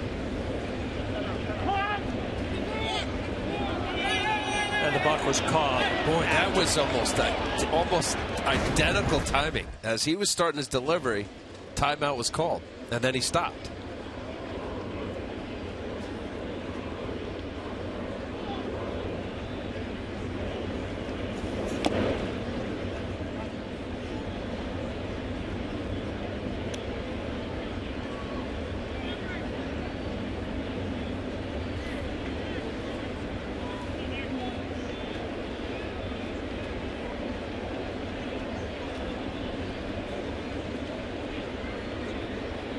Top of the 8th inning, 4-0 Tampa Bay.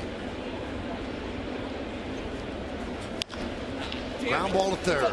Brendan Ryan checks the runner back, gets the out at first.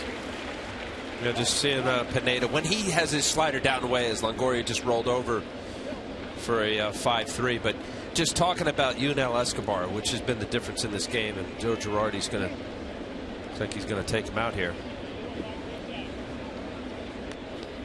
So a couple of mistakes by Pineda has resulted in 4 runs, a 3-run home run by Escobar, a solo home run by Escobar. Didn't get hit hard, but in a game the Yankees getting no hit, he's trailing 4-0.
Job made some mistakes with his slider.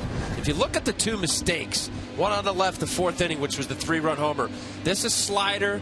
They're both sliders. The one on this right side, you can see it's a little bit inside. Those are mistakes. Anything middle of the plate that's rolling or spinning allows a hitter to do exactly what Yunel Escobar. You can see he's out a little bit more in front on the left.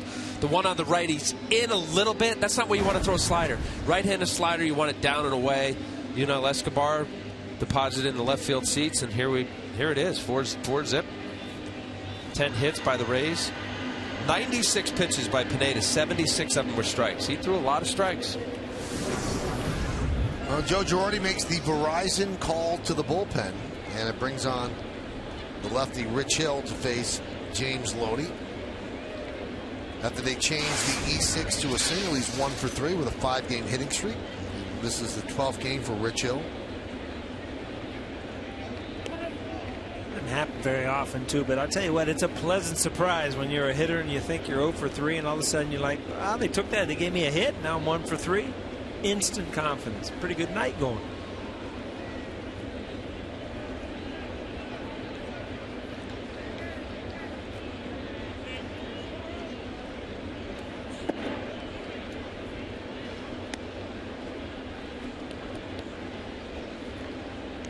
Immediately you see Rich Hill, typical left-handed specialist, throws across his body, sidearm winder kind of release point, and just a sweeping breaking ball. This ball will start at the left-handed hitter's hip and end up on the outside part of the plate.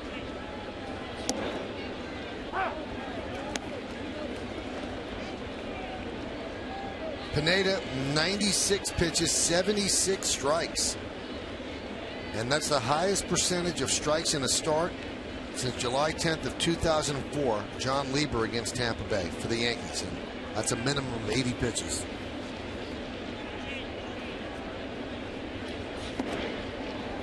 Count 2-1. I'll tell you what, this is all arm angle. Way out, sidearm breaking ball. Make sure that you just get that ball on the outside part of the plate. Finger around it and just pull that seam across.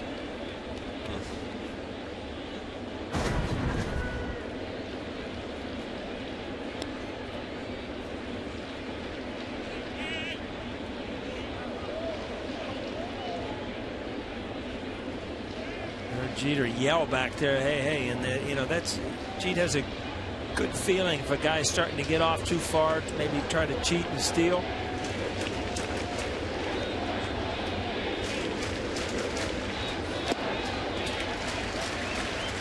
And Loney down on strikes.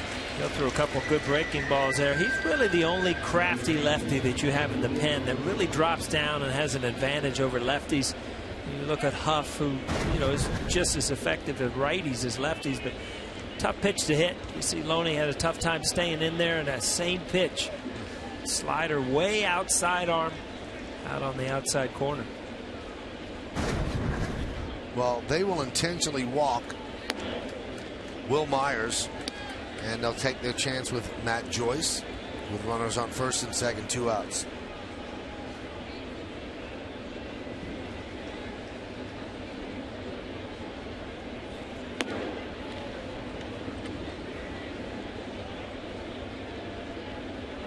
Well, with the expanded rosters, Joe Maddon has a few options to go to if he wants the lefty-righty matchup.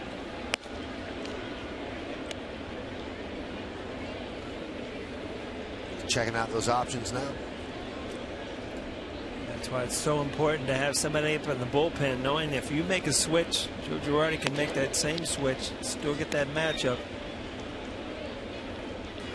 Yankees Baseball on Yes is brought to you in part by Ford, the official truck of the New York Yankees.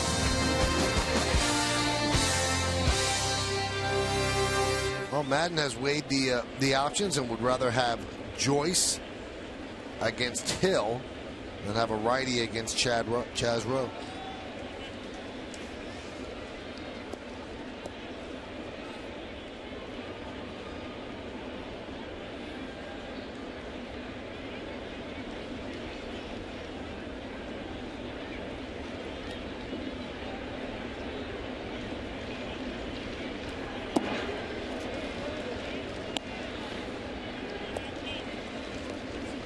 Against left-handers, Matt Joyce hitting 156 and 32 at bats, so he doesn't get many chances. And against righties, 267 and over 320 more at bats. Just looking at Rich Hill, that side-winding slider, I'd stay with that. That's a tough pitch, especially Matt Joyce, a good fastball hitter. You get something boring down and away. Tough pitch to hit. These are the at-bats that he's going to get off lefties, where, you know, you start against a righty. Maddon will leave you in to take these at-bats, but he's got so many options in the outfield. You know, he can usually match up righties against lefties to start the game.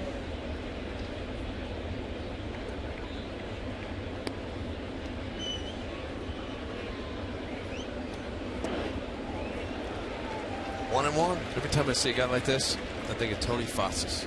Yeah. Remember Tony? Faced him a lot. Slider, slider, slider, breaking ball, sidewinding. No, what if? Yeah, his mentality was, if you're going to beat me, you're going to beat me by hitting this sidearm slider. And there was no trickery about it. It was just hard to pick up.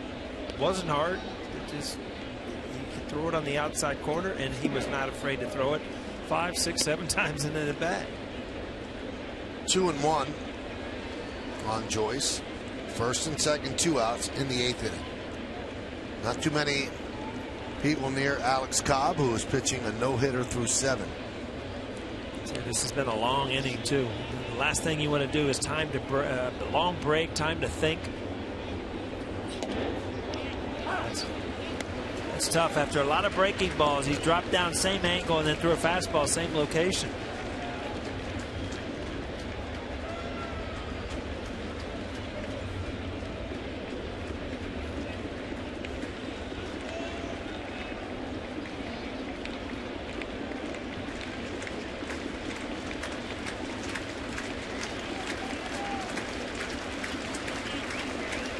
It's really the first breaking ball he's missed with. He left that one up and in, and that's the one that it comes right at you, but it ends up over the plate. The one that a lefty can hit. And he got away with it. He'd stay in there, and that ball just lost its break at the end and ended up on the inside part of the plate. It actually, because it ended up inside, that was favorable to Rich Hill. The ball got in on him. You wait so long that you actually jam yourself.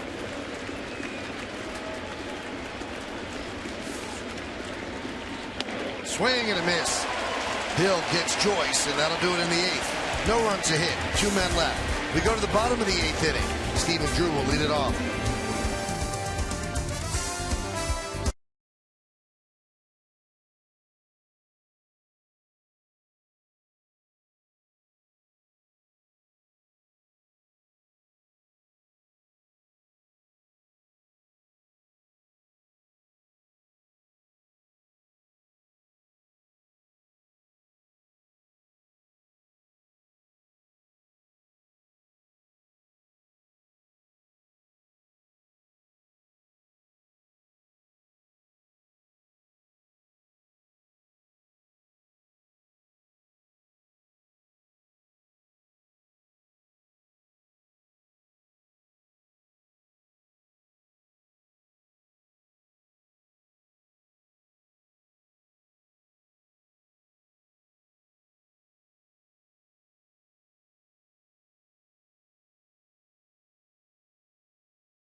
By T-Mobile, and no surprise here.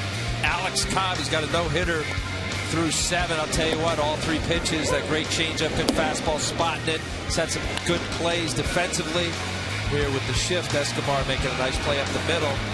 3 base runners, 2 walks, and there was an error.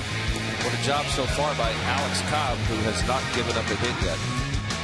He's going to face the bottom third of the order, Al, starting with Stephen Drew. And Stephen Drew's 0 for 2 tonight. And he's 1 for his last 20. Hyundai scoreboard 4-0 Tampa Bay.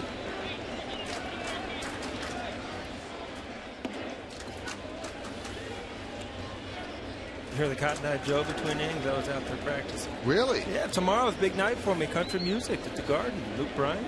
So you're staying? Yeah, I'm going to let you go to Baltimore by yourself. Thank you. Yeah. Appreciate it. Doing the country thing tomorrow.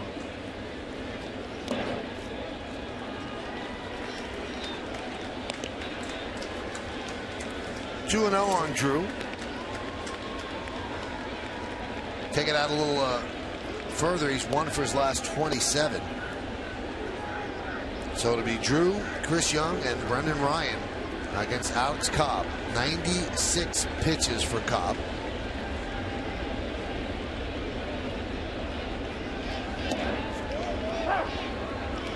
Two and 1. Fastball, he can hammer that lower the zone, and it stays there. A lot of guys, you know, they throw low and it kind of gets into the strike zone. That ball stays there. Tough to do anything with as a pitcher or as a hitter. Brad Boxberger is up.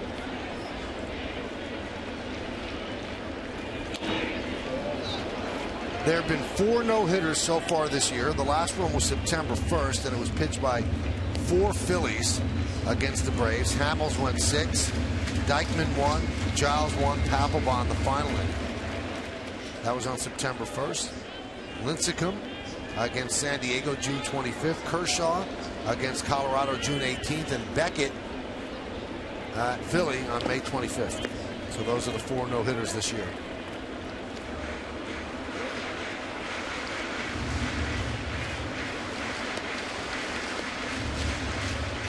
It's about right now in Major League Baseball. You see about 3 or 4 a year. Martin Prado has been out with a bad hamstring.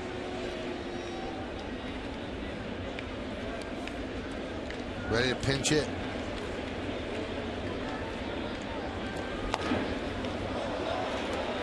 Popped up. Loney makes the play.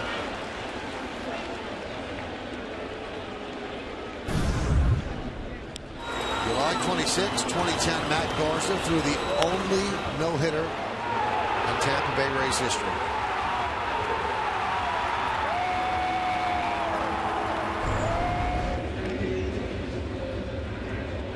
The last time the Yankees were no-hit by a single pitcher, you have to go back to 1958 when the Orioles' Hoyt Wilhelm no-hit them. And we told you the last time they were no-hit, 2003, by 6 Astro pitchers.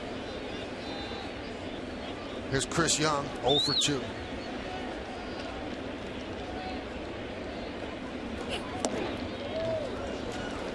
You can see if Cobb lets a guy get a hit, they're going to go to the bullpen because his pitch count's up in that spot where the only reason they're keeping him in right now is because he's throwing a no-hitter.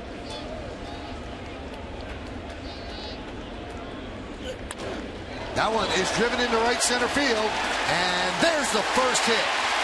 Splits the outfielders, goes to the warning track, and Chris Young with a double.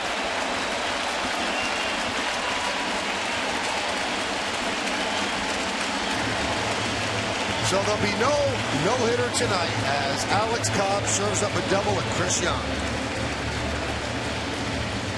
Tell you what, Chris Young had a good at-bat his last time up.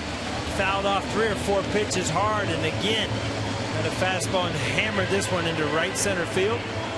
Michael, you're right. Joe Madden wasting no time. Pitches 102. He's done a great job. They've got great guys in the bullpen this time of the game. What a performance by Alex Cobb.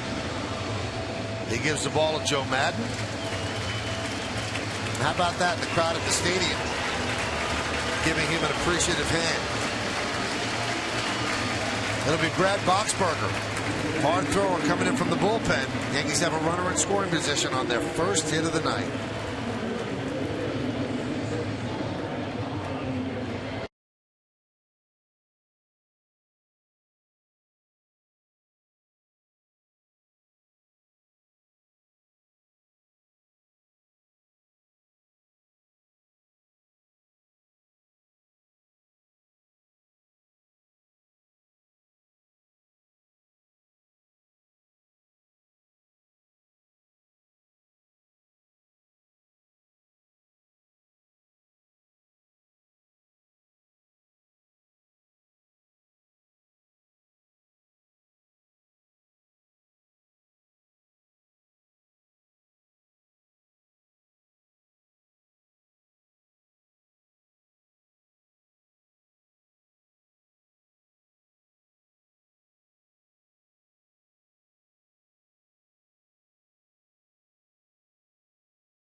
To a replay here on the breaking up of the no-hitter for Alex Cobb. We saw Chris Young fastball away after a good curveball on 1 count. Chris Young yesterday 3-4 with a home run, stays on the baseball, cuts the upright right center field. Ruined the no-hitter for Alex Cobb. Yankees still down 4-0. They have their 1 hit. You see the reaction of the pitching coach and Jake Odorizzi and Joe Madden.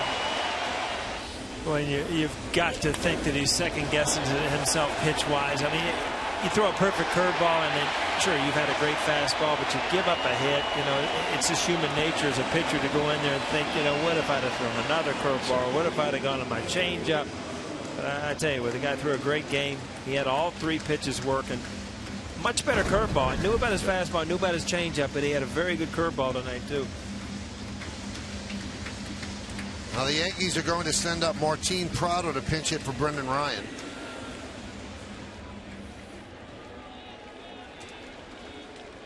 Prado's been out with a bad hamstring.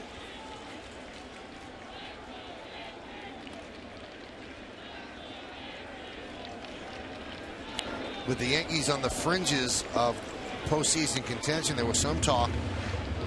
Shut down Prado completely over the last couple of weeks. He said, I don't want to really tear the hamstring, and that will stop me from getting ready for next year. You have to shut it down a lot during the offseason, so I want to make sure that doesn't happen.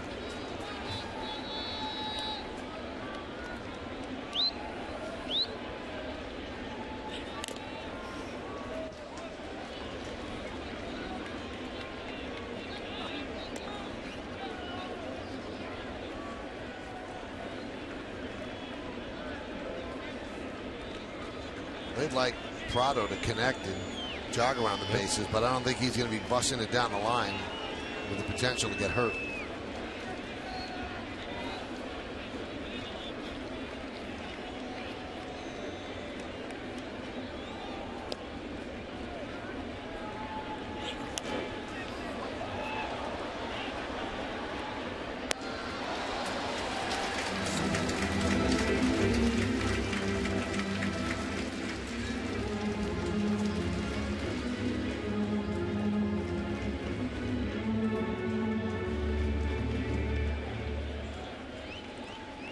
Cobb's line, the runner at second, his responsibility.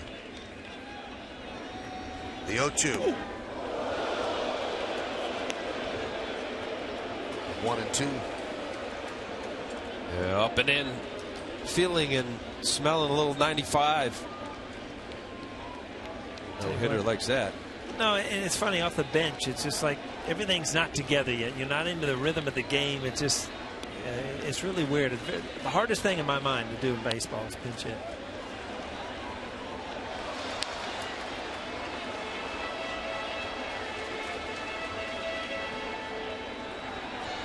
Two for three with a home run.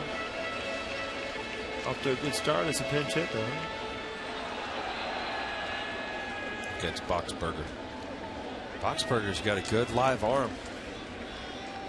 Coming right at Prado.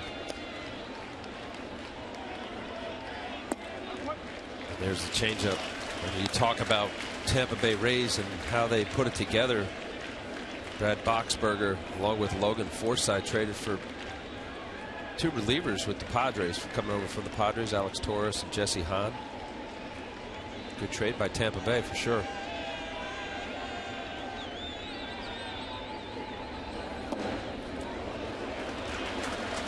Paul, I'm getting a lot of tweets, people saying, tell Don LaGreca thanks for Chris Young. That's right. Man, he'll be turning over in his sleep tonight. Can't take it. Another Met got away.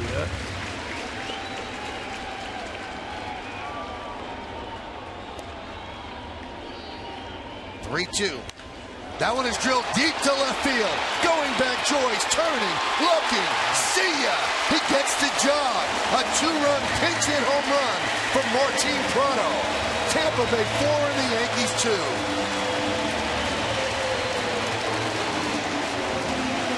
2 for 4 now with 2 home runs. Wow, I tell you one thing, man, that's a hard thing to do, to catch up to that. And he had a long at bat. The more pitches you see, the better you feel. But still, to walk off the bench and hit a home run, especially off a good changeup. See you later. How about that, huh? Short, quick stroke. There's a jog, Michael. No burst of speed needed. So the Yankees have cut the lead in half. Here's Ellsbury.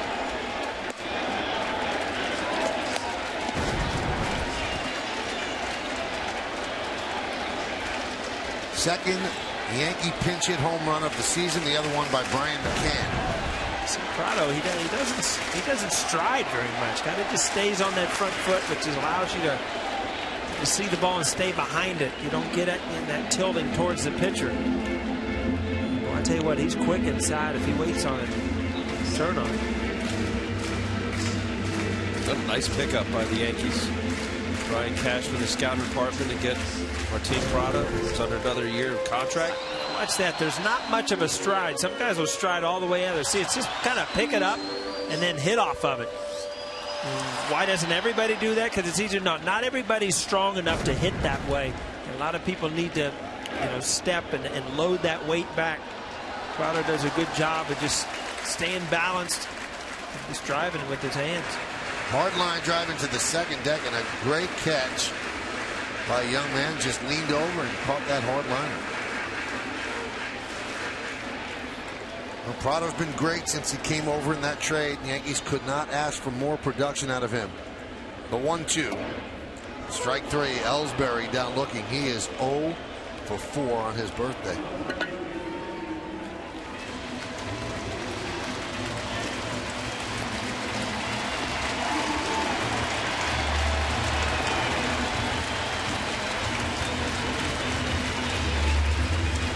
Here's Derek Jeter, who is 0 for 3, a strikeout in the first, and then a ground ball short in the fourth and the seventh. He is 5 for his last 32, and his average has dipped to 255.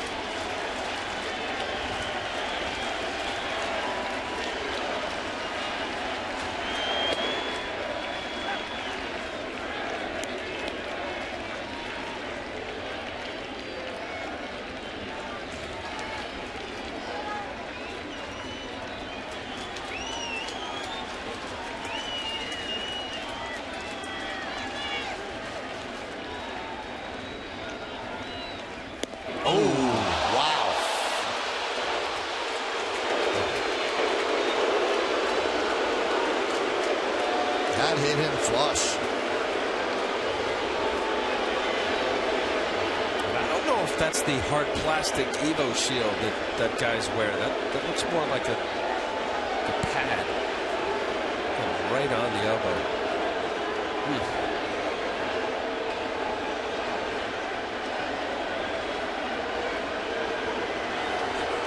Times when you get hit in the elbow, you at least strengthen that hand. You see Stevie Donahue. Squeeze my hand, squeeze my hand. He doesn't want to come out, but I'll tell you one thing. It's not going to be good tomorrow either.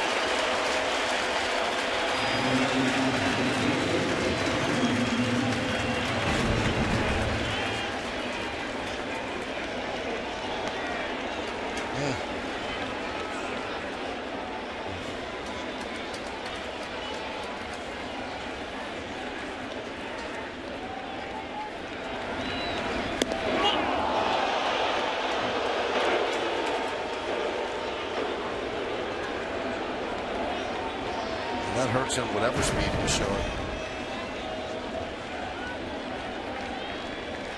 So you can hardly get that hand guard on the wrist guard that he wears, because you kind of lose your hand. You can't move it because you bruise something or something's swollen in there. McCann takes outside.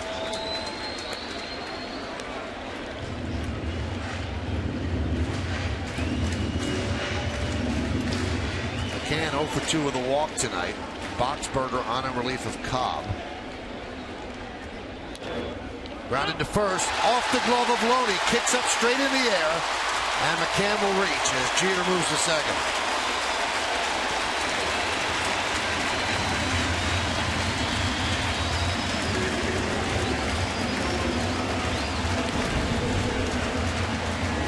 In the bog. Loney, a good first baseman, too, just came in. It must be that the series of the heel. Just seems like everything's going up the heel of the glove. Ball bounces straight over his head. Big break for the Yankees. Give them an opportunity with 2 outs. And that's going to be scored at E3 as Jeter is at second. McCann's at first to share at the plate, and Hickey on the mound talking with Boxberger. A crowd of 32,627 making some noise. So McCann will get pinch run for.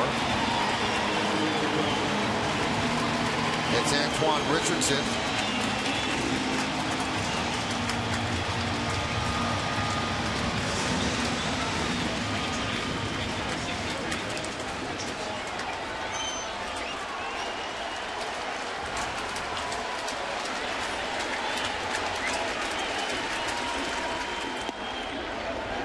And a strike. They are giving Jeter third base. If he wants to steal third, it's there. And Antoine Richardson could steal second. That's important because the single will tie the game.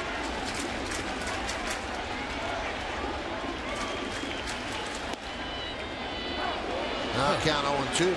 Yeah, really important, Michael. I don't understand why they're not going. You got Escobar right behind second base, but you can see Loney way out. So this looks like go ahead. All for naught as Teixeira swings and misses, and that will do it. But the Yankees get 2 runs. First, they had to get away from being no hit. That happened when Chris Young doubled to right center field. Then Brad Boxberger came in, and Martin Prado, a pinch hit 2-run home run. Yankees on the board. We go to the 9th. It's 4-2 Rays.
Postgame, Bob Lorenz and Jack Curry break down tonight's action, and you get the latest on the developing playoff picture. Plus, Meredith Marakovitz has the team's reaction from the clubhouse.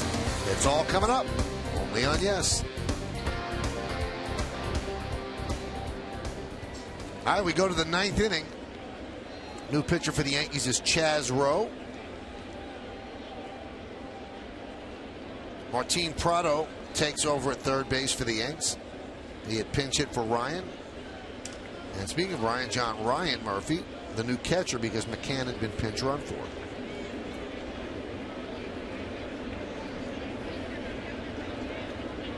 Here's Yunel Escobar. He was the bane of Pineda's existence tonight with 2 home runs, a 3-run shot, and a solo shot. That's all the runs for the Rays. Second game for Rowe. He pitched 1 inning, gave up 2 hits and 2 walks, struck out 2. 0-2. Back-to-back sliders there. And yes. To me, I mean, he had 2 home runs on a slider, but they continue to throw him the slider.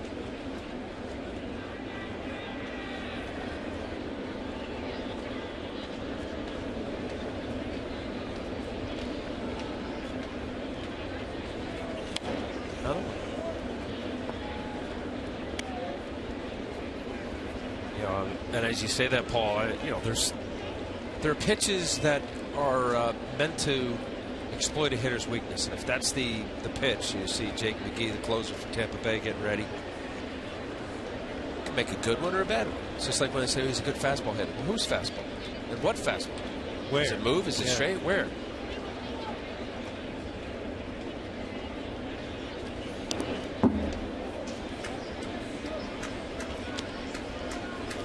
I always tell the story because John Sterling used to tell it when we did radio together. He used to do the Braves games, and the pitching coach came out and told Steve Bedrosian, watch out, this guy's a good fastball hitter. He goes, yeah, but he's a great fastball hitter.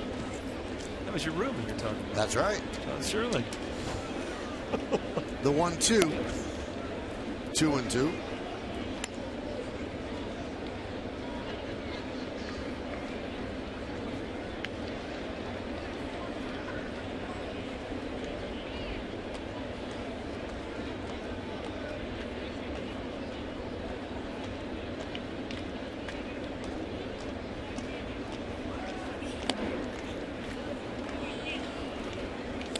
this copyrighted telecast, presented by authority of the New York Yankees, and may not be reproduced or retransmitted in any form, and the accounts and descriptions of this game may not be disseminated without the express written consent of the aforementioned New York Yankees.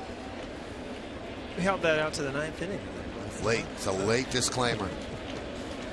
That's what happens when you have a no-hitter going into the 8th, right? Can't be messing with that stuff. The 3-2. Escobar walks. He's been on base all 4 times. 3 hits and a walk. Well, especially after getting ahead 0-2. Chaz Rowe, not obviously wanting leadoff walks are not good. And here comes Joe Girardi. Well, Joe will signal to the bullpen with Kiermaier coming up. Runner on first base, nobody out, trying to hold it right here at 4-2 Rays. And it'll be Josh Outman heading in.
Part by Geico. 15 minutes could save you 15% or more on car insurance.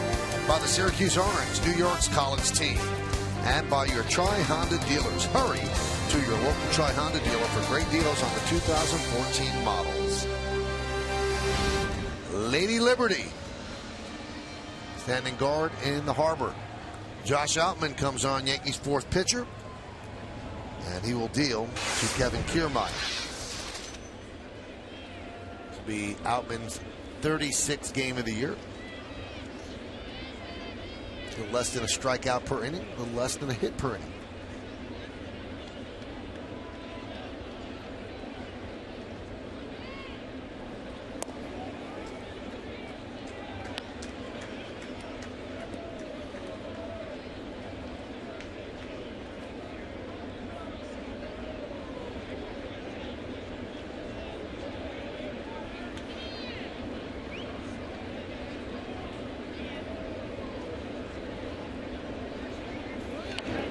Pushes a bunt toward third. Prado will take the out at first as Escobar moves to second.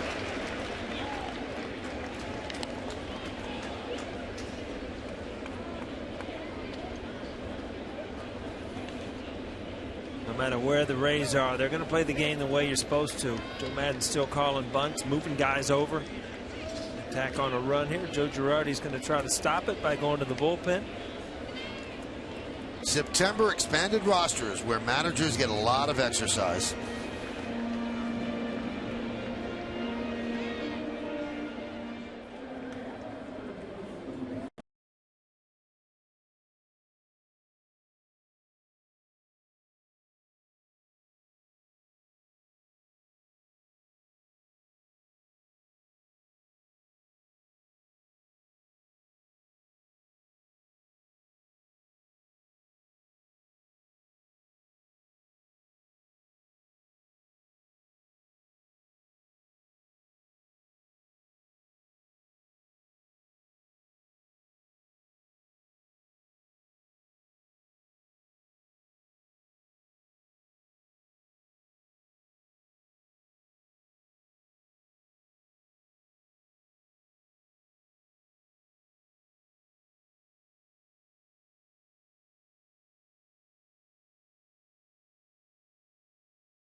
Of Yankees baseball as the Yankees begin a big weekend series against the first-place Orioles with a day-night doubleheader tomorrow. That's right, coverage of Game 1 starts at 12:30 with the Tri-State Ford pregame. Then later on, we're back with full coverage of Game 2 beginning at 6:30, and it is only on Yes.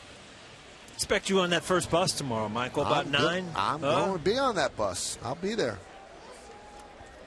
Sean Kelly. His 54th game. You're not making a trip to Baltimore? I'm going to take that one off. All right. I told you I got a big concert to go to. There I'd go. Grounded to third. Nice play by Prado. And the gun to first gets Casali for the second out. Seriously, I mean, Prado's been in the game, 10 minutes? And he's made good plays, hit a 2-run homer. It's not that easy. Up against the line, no doubles. You see how close he was to the third base line. Nice play by Teixeira.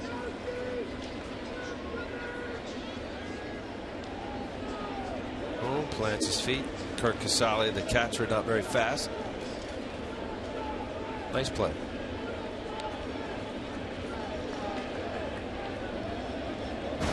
That's going to bring up Ben Zobrist with a runner on second and 2 men out. Top of the 9th inning.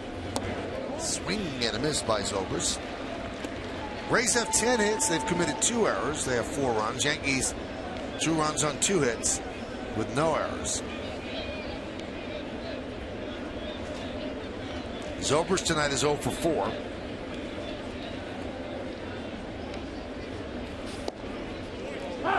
And the count is 0-2 on Zobrist.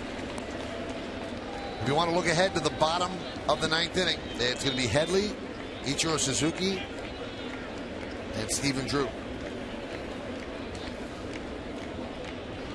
And they'll probably have to try to do it against Jake McGee. The 0-2. 1-2.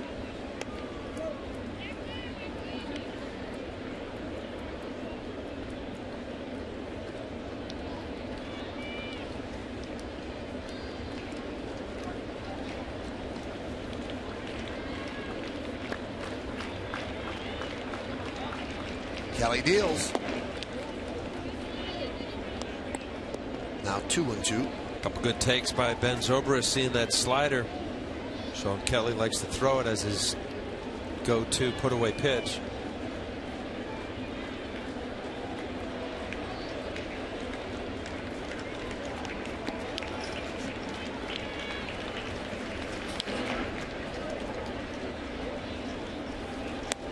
See, fastballs away and sliders in. Hasn't changed location, but he will change pitch selection.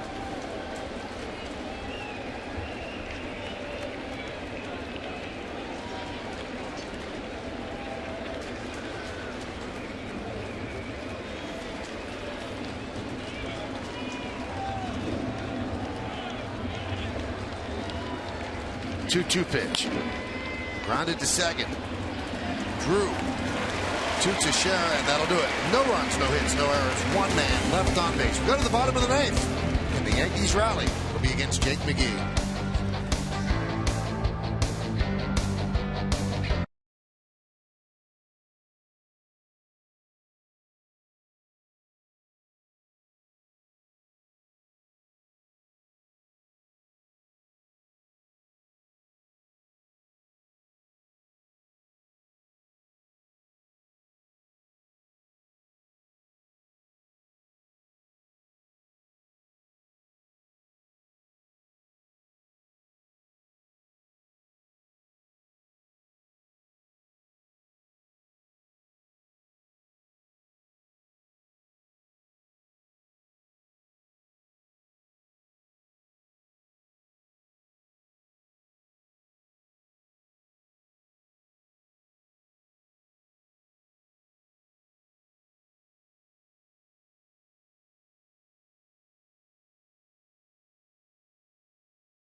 And Paul, how much is that in a hitter's mind? You know what? Some people get over. Some people never get over it. And I tell you what. No matter how you want to act like you're tough or this or that. I mean, there's nothing worse. I can't even stand to watch it as a hitter. One of the weird things I remember getting hit by Jamie Moyer, who he didn't throw hard at all, but a 3-2 pitch I went out, and the last thing I remember is seeing the seams of the ball right before it hit me in the face, and I got my hand up and it hit me right in the back of the hand. And I remember waking up numerous times in the middle of the night, just like jumping out of bed. I could still see the seams, right before they hit your face. It's a weird experience. Don't know how to explain it. You need to block it out every at bat. There are times that you can't worry about it because you can't hit. And if your first reaction is to see if it's going to hit me before I'm going to hit it, you're not going to be successful. How much of a fear is it for a pitcher to hit somebody? Oh yeah, you feel awful. Yeah, I mean, no doubt about it. It's the whole thing, as Paul, you just said. You cringe just to watch it, let alone to think of what the pain that must be like. Here's Chase Headley against Jake McGee, bottom of the ninth, and the first pitch is a strike. And also, Giancarlo Stanton is just one of the great young players in this game. You hope he's okay. Maybe National League MVP. Yeah. Clayton Kershaw will be in several votes. 0-2 quickly now on Headley. Headley, Ichiro, and Drew against McGee. You know what you're getting from McGee. Hard fastballs coming right at you. Every once in a while he'll bounce a breaking ball, but other than that, here it is, hit it. Yeah, there's no trickery here. Jake McGee is rock back and fire it. The 0-2. 98 miles an hour, 1-2.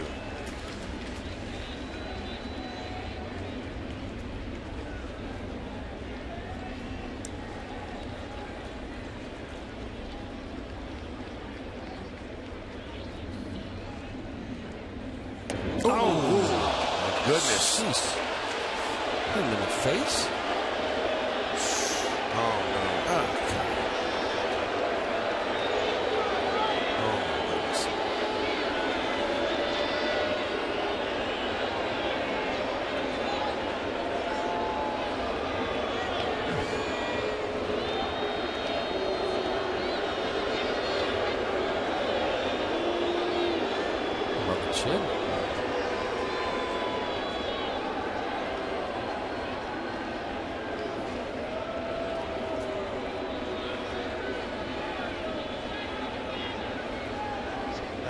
I don't know what to say. I mean, this is one of the scariest things in baseball. This and the line drive right back at the pitcher that, you just don't have time to protect yourself.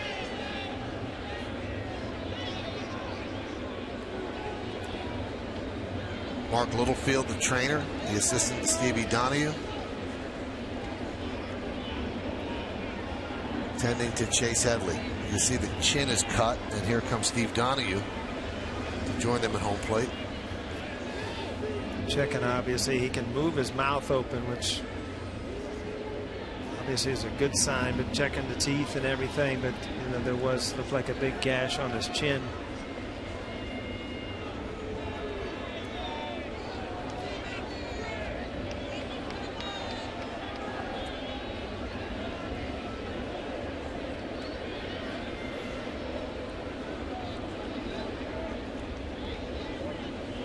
Now the Yankee team doctor is coming out, Dr. Christopher Ahmad.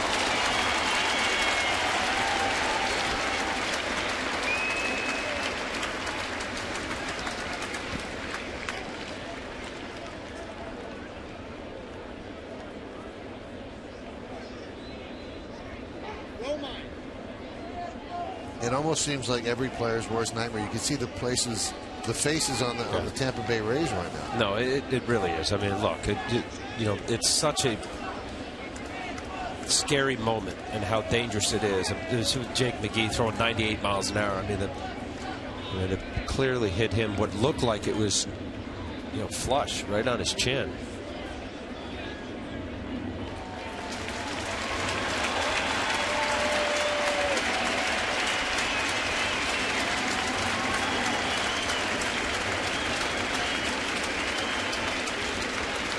Boy, that's a good sign that he got up and walked off. And he's holding on to Steve Donahue as he goes down the steps.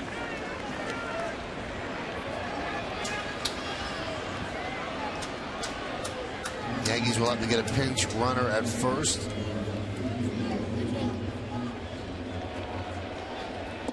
Now, Al, does that unnerve a pitcher? It does. You feel bad. You feel bad. You just hit a guy in the head. So it wasn't intentional. You pitch inside. You saw Alex Cobb. He hit Derek in the elbow. I mean, you talk about the scary moments. Alex Cobb, if you remember, he got hit in the face as a pitcher. And Paul, you mentioned that as both ends. It's hardball, and the ball flies around quickly off the bat, and also guys like a Jake McGee who can throw it upwards of 100 miles an hour. It's dangerous. Well, they're waiting for somebody because they do not have a pinch runner out at first base.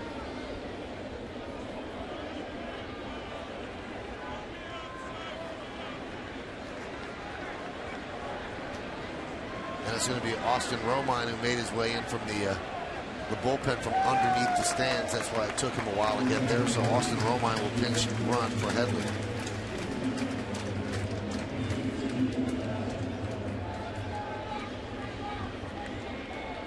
So Romine's at first. Yankees down by 2. We're in the bottom of the 9th inning. Cross our fingers that everything is okay with Chase Headley. Did walk off under his own power.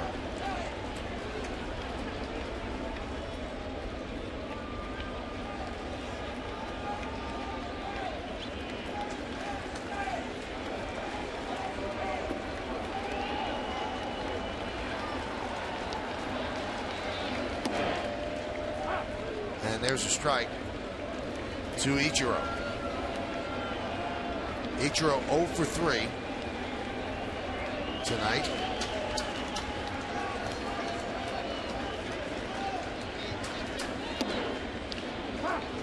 And the count now 0-2.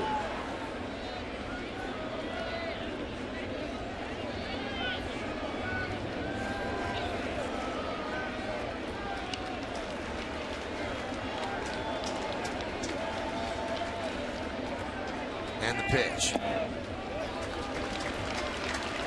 1-2. Well, just watching Jake McGee and his style of pitching, it's pretty much all fastballs, occasional slider, and I'd be real curious as a pitcher how much it is unnerving and how bad you feel about just staying away. I can't imagine him wanting to set up inside and try to throw a fastball on any of these pitches, and if he does, they're mistakes. Right. That ball right there, I mean, with his velocity, 96, 97, you don't need much side spin on the ball for it to really take off and move. And you see that last pitch was supposed to be away, but it crept back inside. And as a lefty, definitely as a lefty gone lefty, you don't have time to react. And you saw even Chase Headley on the other side of the plate. There's certain areas where you lose the ball and you just have no time to react. 1-2. Laced into left center field. It is a base hit. Cutting over is Kiermaier. Cuts the ball off. Going to second is Ichiro. He's in there with a double. Yankees runners on second and third and nobody out.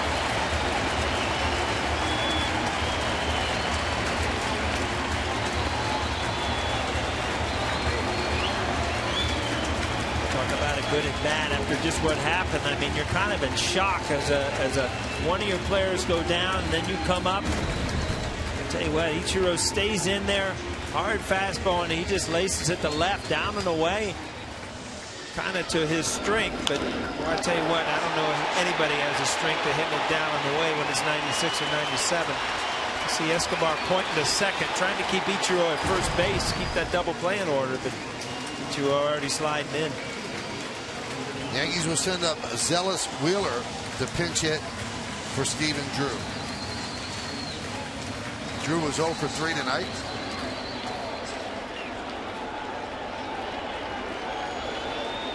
A big spot for Wheeler. Could tie the game with a single.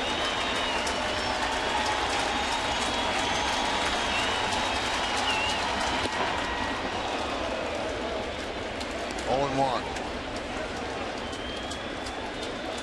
1. Tough to come off the bench against 97. I'll tell you what, this has been a weird inning because it started with, with Headley going down, and then all of a sudden, you have that big break, and then now you're into the game, and it's just a very strange, emotional inning.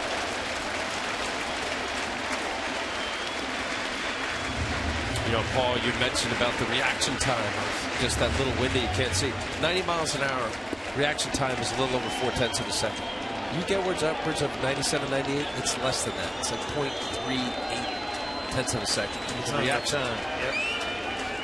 It is all muscle memory. 1-1. 1-2 on Wheeler.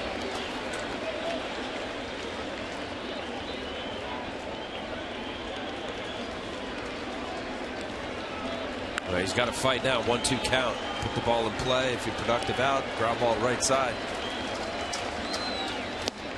Could not hit the ball, and he swings through 3 fastballs for the first out.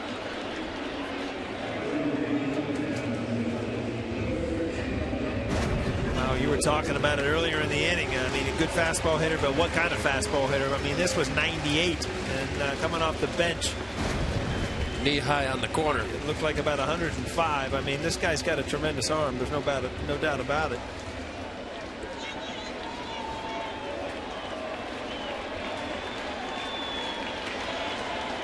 Now here's Chris Young, who's been so good for the Yankees. He broke up the no-hitter last inning with a double to right center.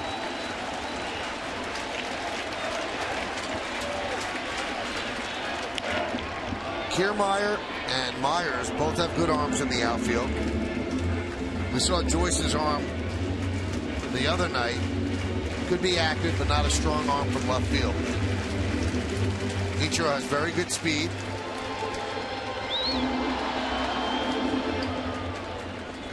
Austin Romine is at third. Ichiro is at second with the tying run. 4-2 Rays lead. The 0-1. That one is drilled deep to left field. Going back, Joyce. Track. Wall. See ya. A 3-run walk-off home run by Chris Young. And the Yankees win 5-4.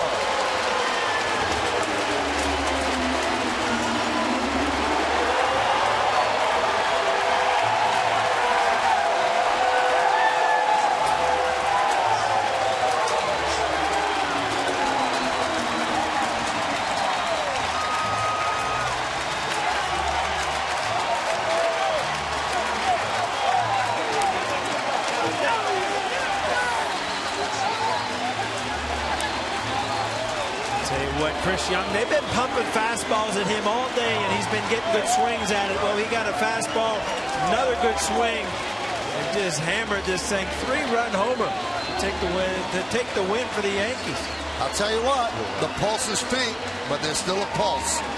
What a comeback win. Alex Cobb, no-hitter in the 8th, breaks it up. Prado, big home run. Let's get down to Meredith Marakovitz, and she's with Chris Young. Meredith? Chris, another big hit as a Yankee. When you make contact there down 0-1, do you know that's gone automatically? What does that feel like? Honestly, I couldn't even hear what you just asked me right now. When you make contact there down 0-1, do you know that's out right away? What does that hit feel like? Yeah. I know I got it. Just felt good to square him up right there. He's throwing hard. I'm trying to stay ready for whatever he has.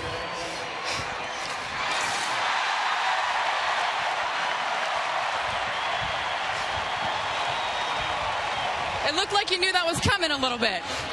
Yeah, I saw him sneaking around the corner. Got to stay ready. For you guys to come back After they were throwing a no-hitter there, you get the double to break it up in that 8th inning. What was different about him in that inning? The at-bat before that, you had a 10-pitch at-bat. Honestly, that was the first time he missed on me all game. Cobb had made his pitches, pitched an amazing game, and we weren't able to get to him. So, better late than never.